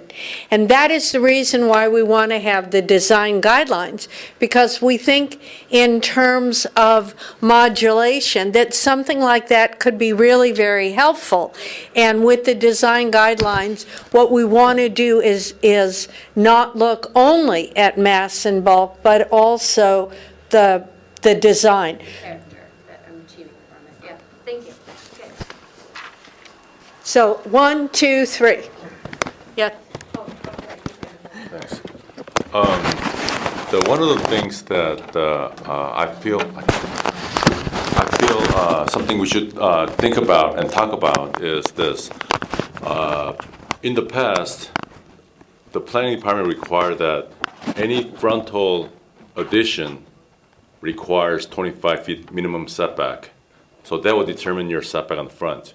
Now, the ITCO says where you have to measure from the furthest wall from the front property line, and then you average it out, and then becomes your prevailing setback. If that's so, the thing is, I've worked in Burbank for over 22 years, and I have a lot of clients in Burbank. And when I have clients that have one-story homes, and their homes are basically pretty old homes, over 60, 70 years old, and they like to have a facelift on the front. Their house is too old, they're old looking, breaking down. They want to maintain the same integrity, but at the same time, they want to make it a little more interesting, like go with today's flow. The issue is that whenever something like that comes up, I get very discouraged because of current E-code where you have to measure from all the way from the back to the front, that when you average those out to a prevailing setback, I cannot even push even an inch toward the front at the current stage. So again, borrowing from other cities and counties and other city department requirements, not the 25 feet, however, if we can measure from all the walls on the one end of the right side of the house, on the same side of the street, on the right side of the house and left side of the house, to the curb, all the way to the curb, whether it's 5 homes or 20 homes, you measure all the walls that's as closest to the front property line. You average those homes out, and that should become your prevailing setback on the front. Not measure from furthest to the. I've seen some homes in Burbank where literally you have walls that are 25 to 30, 28 feet from the front, but then the furthest wall is almost like 45, 50 feet from the front yard. So if you average those out, then average your setback is going to be 50 feet or more. And how can you let me ask you this question. Suppose I sorry. Could I interrupt? We've changed it. You're citing the standard that was in the IDCO, and the IDCO wasn't designed to be the ultimate. It was designed to hold things in place till this new ordinance could be brought forward. We are measuring average front yard setback differently, and we will be measuring, instead of from the part of the house that's the furthest, part of the house that's the closest to the curb, provided it's at least 40% of the front. So as long as it's a significant element of the house, we'll use that to measure what the front is. And I think that is a better solution for the problem you were describing. And the IDCO had a number of provisions that were less than elegant in addressing the variety of housing types in the community.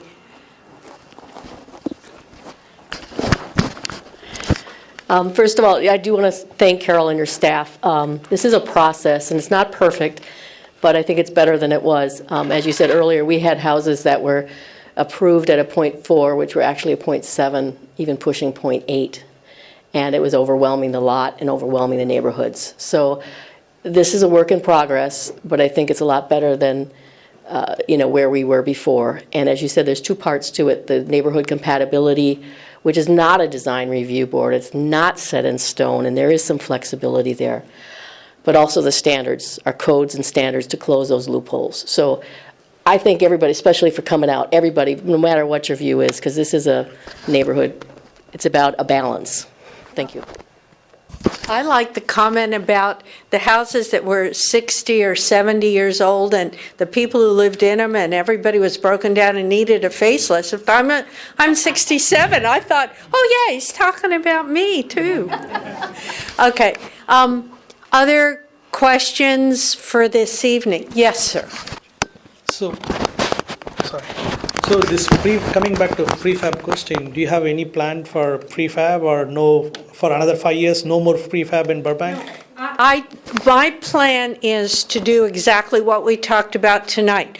When I present this item to the planning board on the 12th, I will make sure that I include in the staff report a discussion that says, if you do it this way, you will be limiting opportunities for prefab houses, although I've seen some pretty nifty steel houses that do have modulation. But, okay, so they will understand what they're doing. And if they say, oh no, we want to allow that kind of construction, then that will be something that has to be worked on. Okay, and one more thing is regarding the floor area ratio. I know you guys are going back, the smaller Lockheed Martin style, smaller house, 2-bedroom, 1 bath.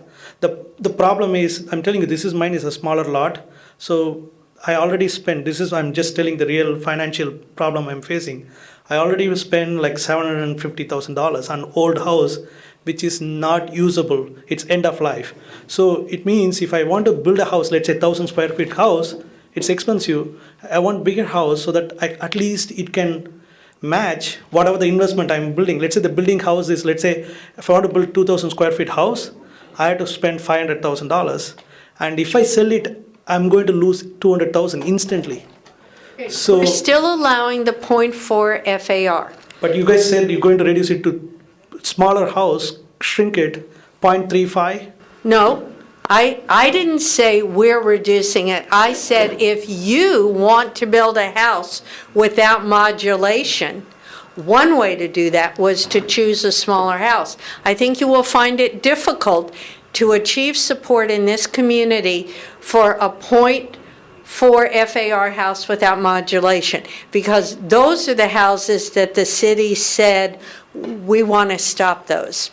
But you should consider empathy as I spend a lot of money. People like me, I know if I sell it, like I can't live in this current house. I have to build a house, but to resell it, if I sell who is going to buy, my future buyer, they're not going to buy the wedding cake style house. And then I will lose all my hard work, like $300,000, it will be gone. And I encourage I have told you what I can do at this point, but I'm not sure that this process is designed to particularly address all of the concerns you have about what you want to do on your lot. So maybe you should write a letter that will lay it out in the kind of detail that you obviously feel I'm not capturing. How big do you want your house to be?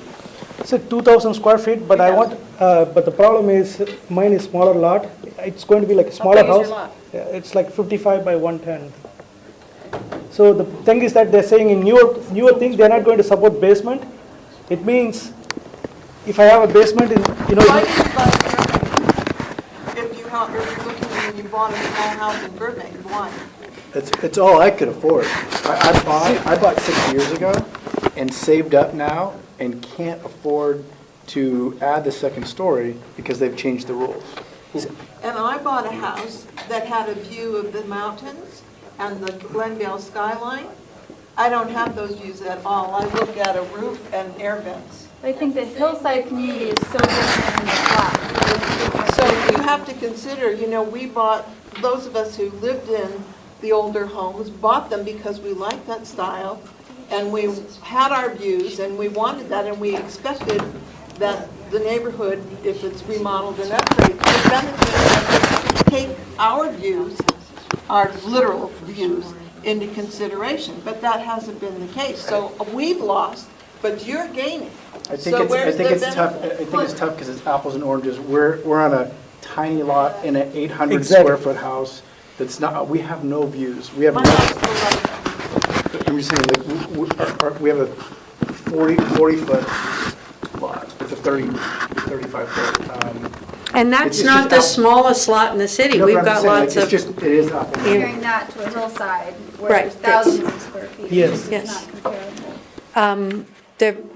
They are different, and that is part of the challenge in trying to have this conversation, because it makes perfect sense for all of us to say, well, how does this apply to me? And our personal circumstances are radically different in terms of what's been built around us and what the sizes are and what we want to do. I think one of the problems comes in when you try and do a blanket guideline, when you have different neighborhoods, and you've outlined different neighborhoods in the design guidelines. You have the flats, you have the hillside, you have the cut hillside, you have the rancho.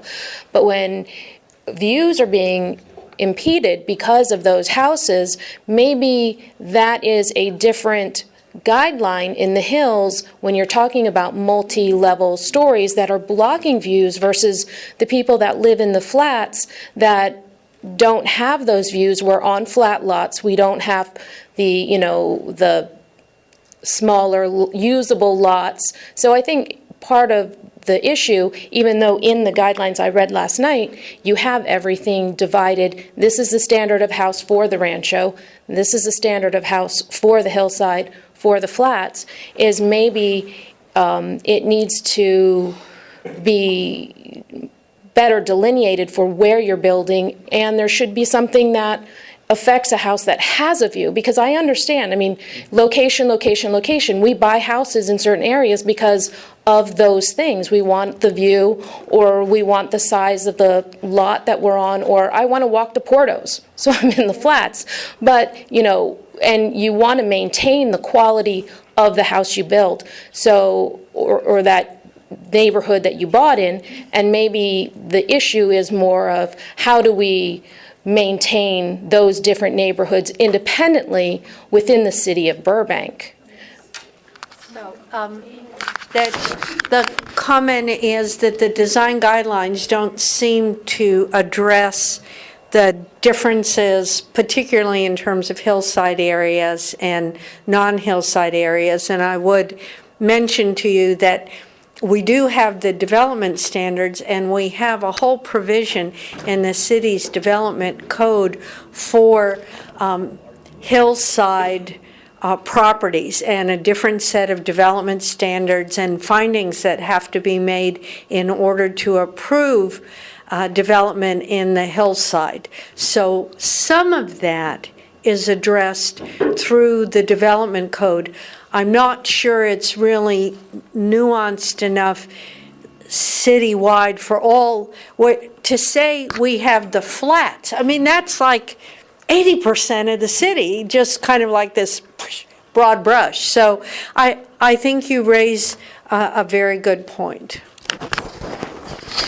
So I just want to make, because I feel like I'm not understanding this. He said his lot is 55 by 110. So that's 6,050 square feet.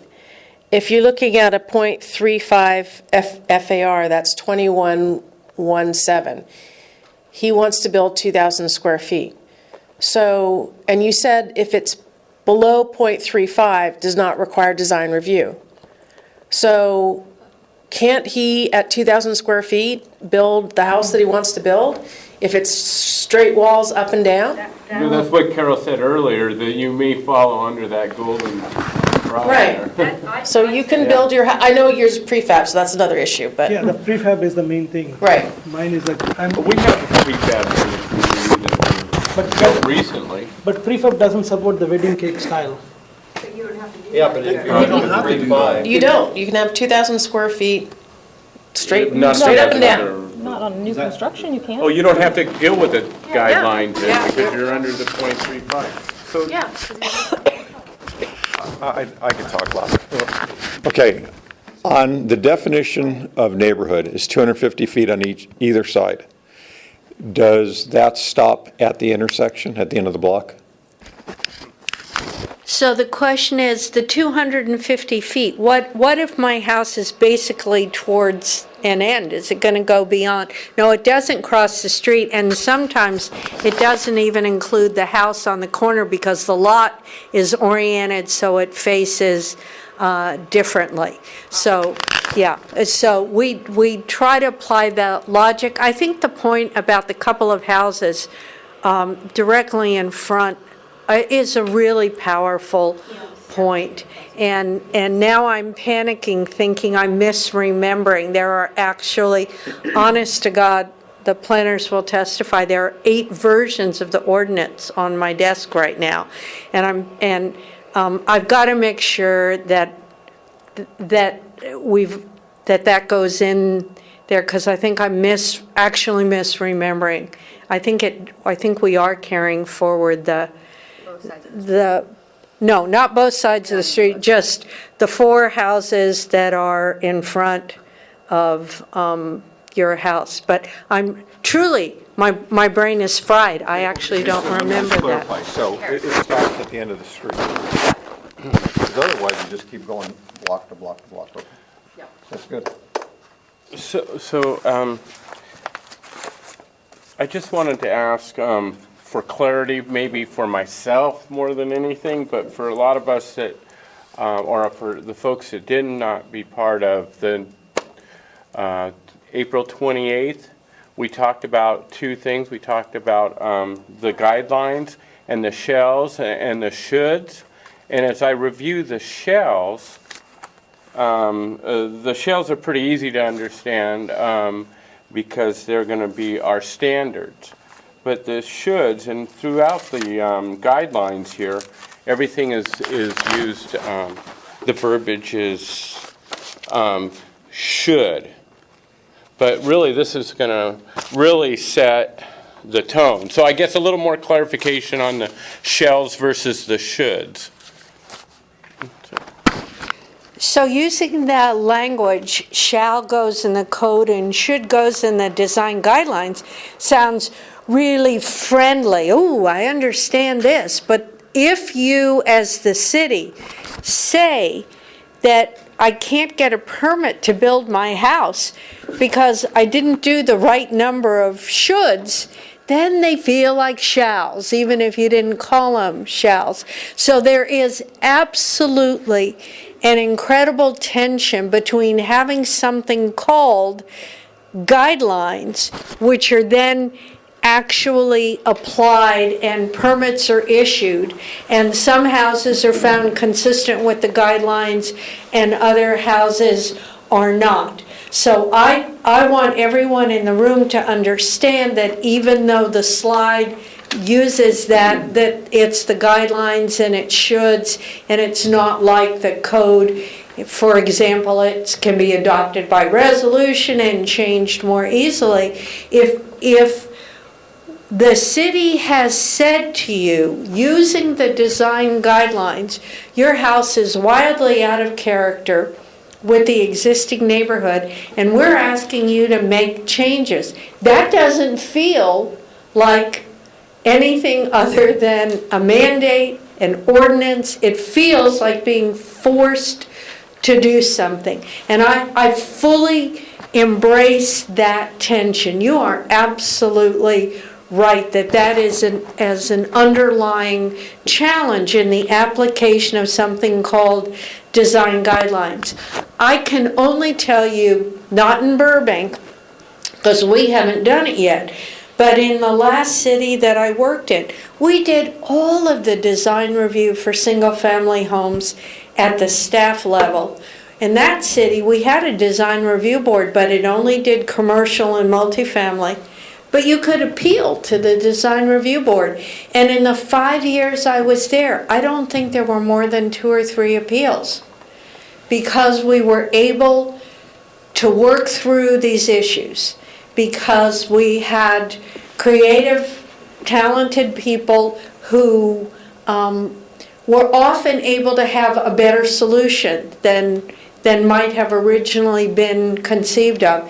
And what we want to be able to do with the design guidelines is have language that says, if you can bring us a better house through the design guidelines, we don't want to have to enforce every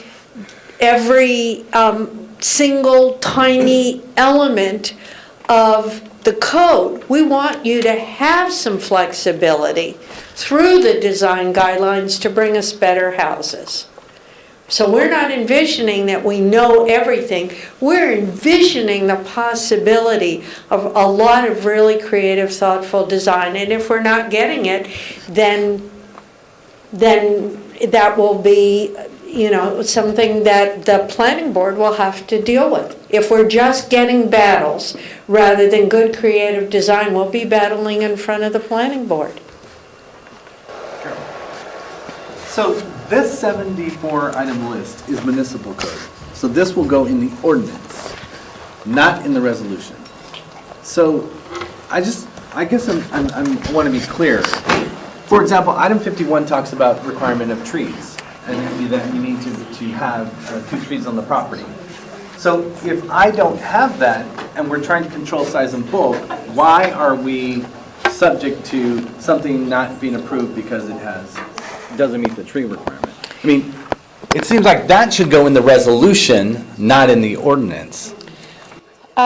Ultimately, part of what people talked about when they talked about the character of the neighborhood. So remember, it wasn't just design in bulk, it was the character of the neighborhood. People talked about how important they felt trees are.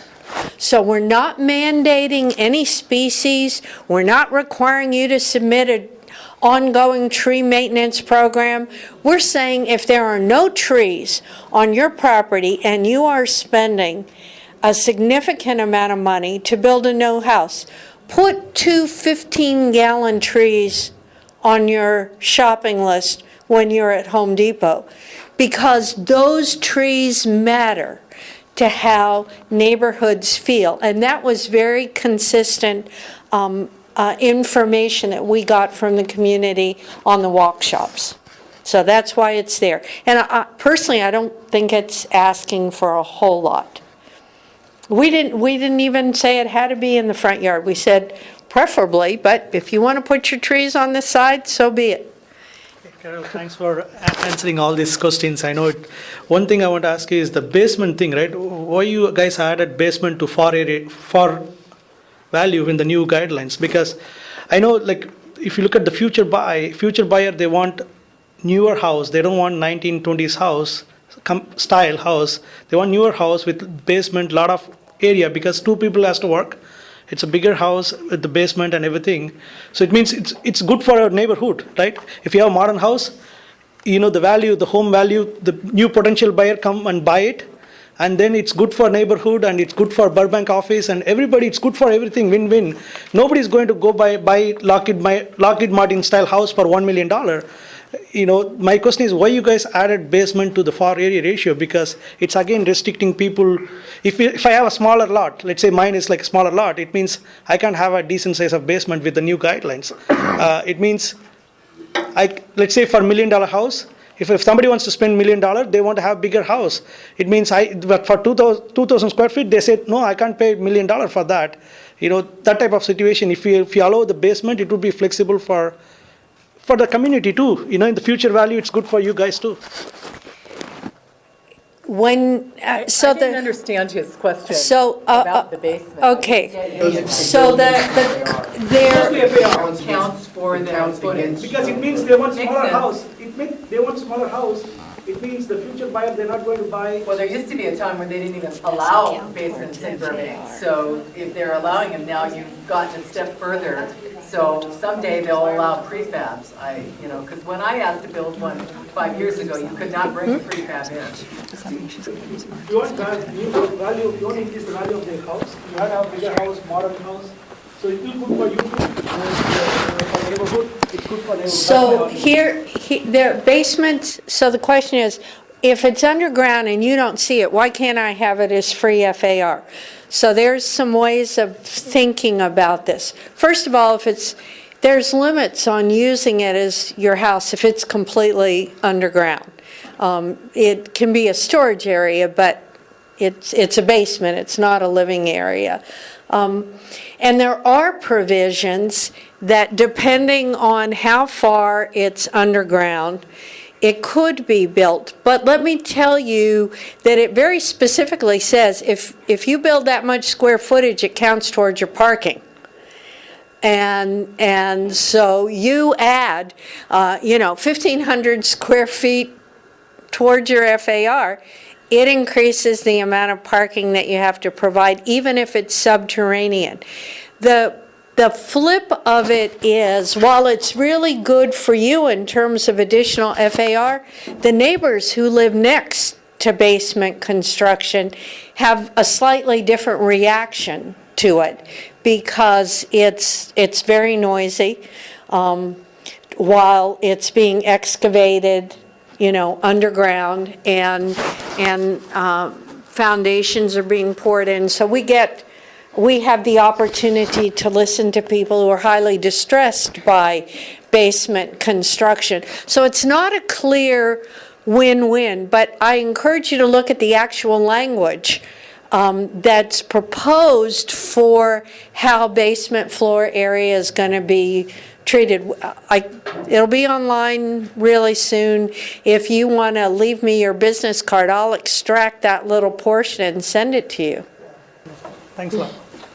Yes, ma'am, and then Caleb. Just real quick, so I know that you mentioned earlier that somebody had already had their plans in plan check and then that was under ITCO because it's in the process. At what point does that stop? If I get my plans, now I can bring you my plans for planning before I get into the city, which is exciting, but once I get the official plans in, what's the deadline do you think that this will change? Are we talking March of 2017 or sooner? Okay. I can't tell you exactly what council is going to do. The professionals who are in this room who are knowledgeable in the real estate community will tell you when council adopted the ITCO, they did something nothing short of jaw-dropping. They adopted it on April 1st and made it retroactive to March 10th.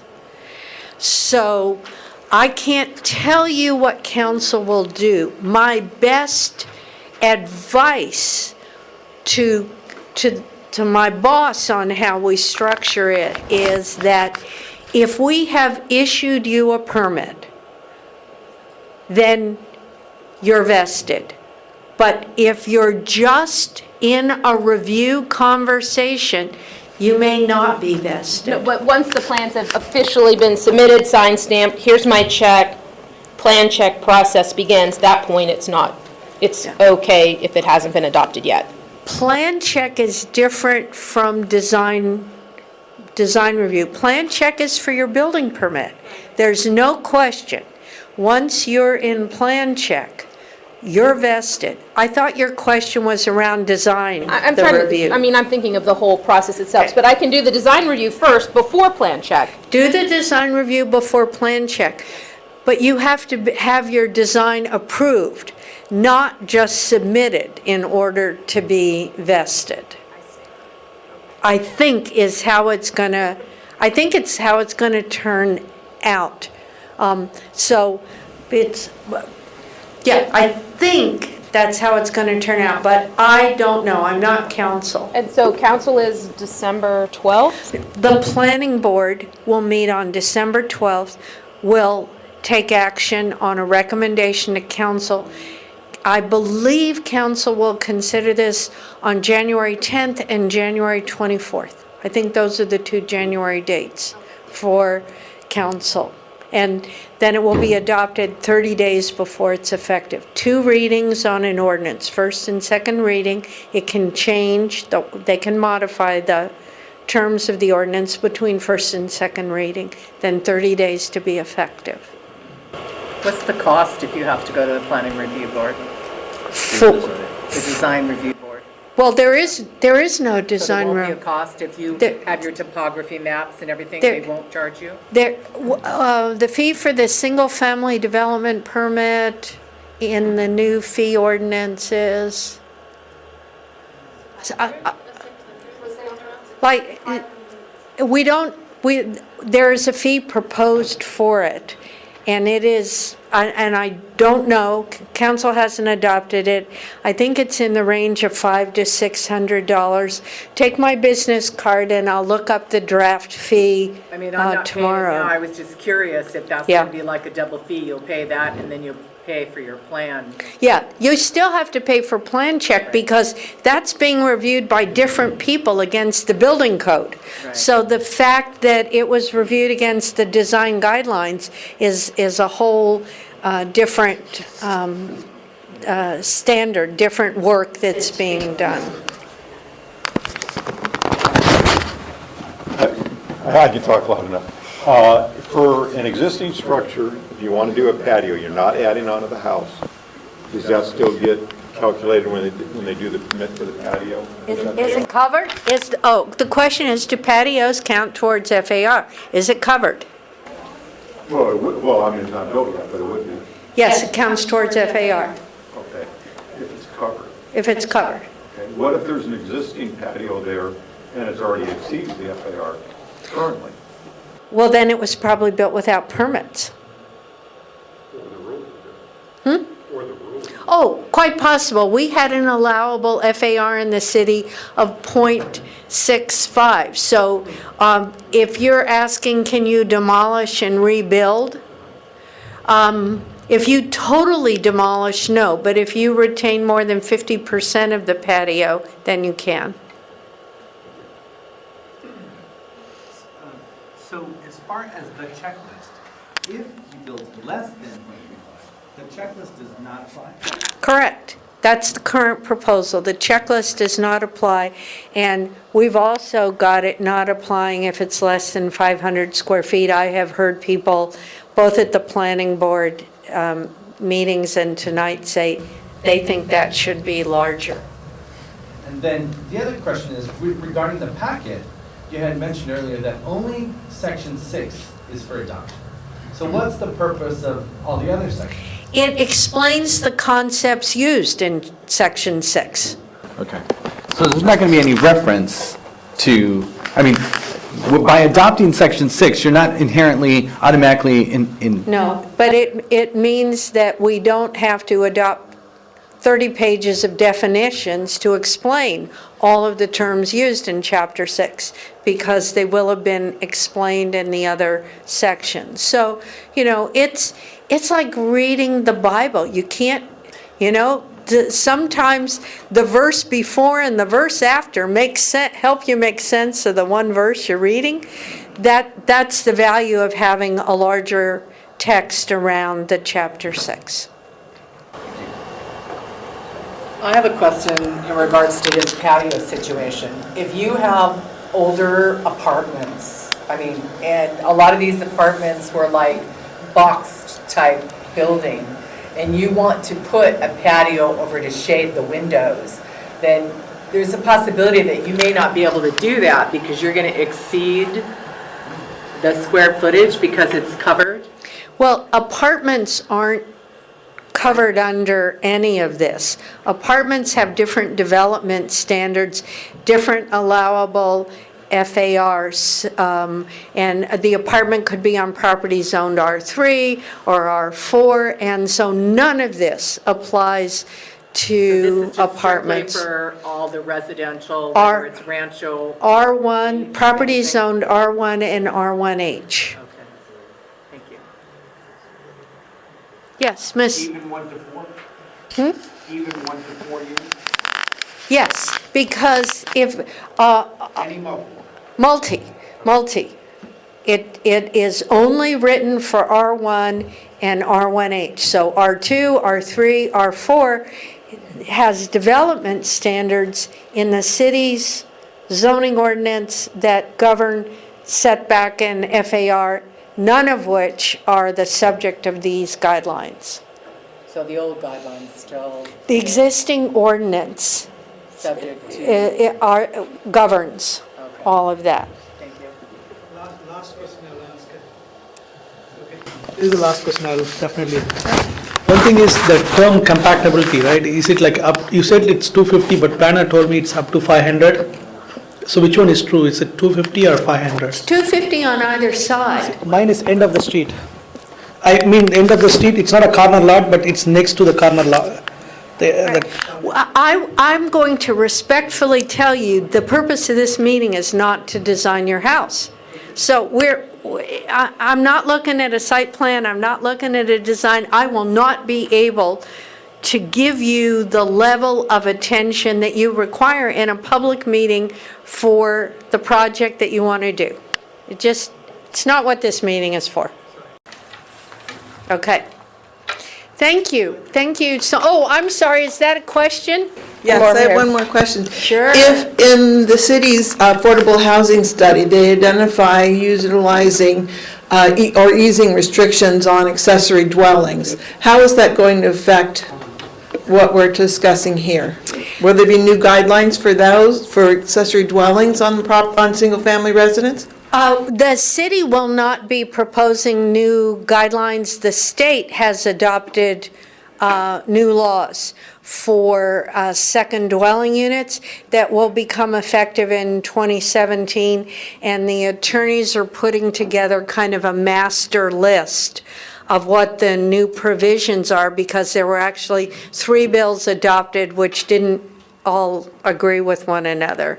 So we're trying to figure that out. The state's already taken a whack at it and said, every city, this is what you'll have to allow.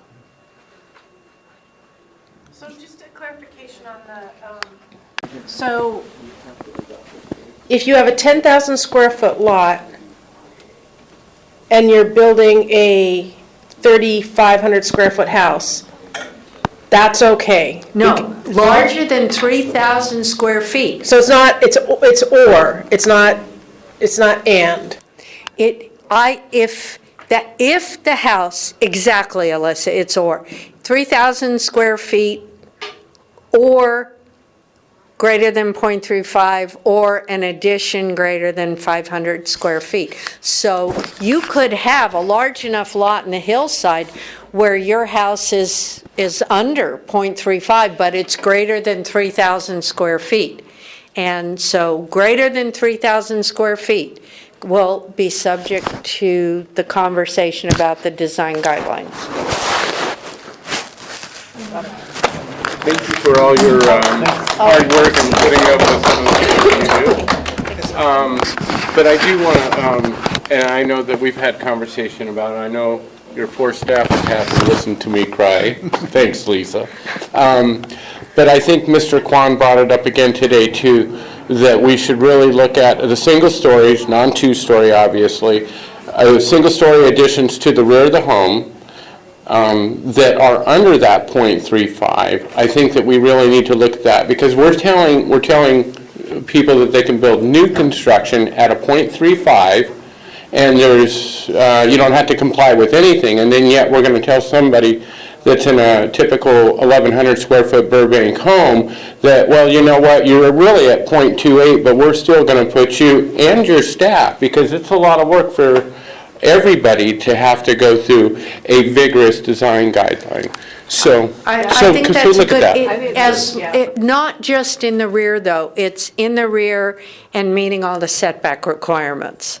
Yes, we got to still maintain the setback requirement. I think that that's a really powerful concept, and I mean, it's why we don't have the ordinance yet, because someone in some setting brings up an idea that really resonates, and I completely see the value of that. Especially when most of the residents want to see single-story and not two-story. So. Right, and we've done some things to try to make that easier to build single-story. I think this would add to that. So we tried to write down all of this. We've got a recording, and we do want to build on the excellent work that you brought to our attention tonight. So thank you, everybody. Yes.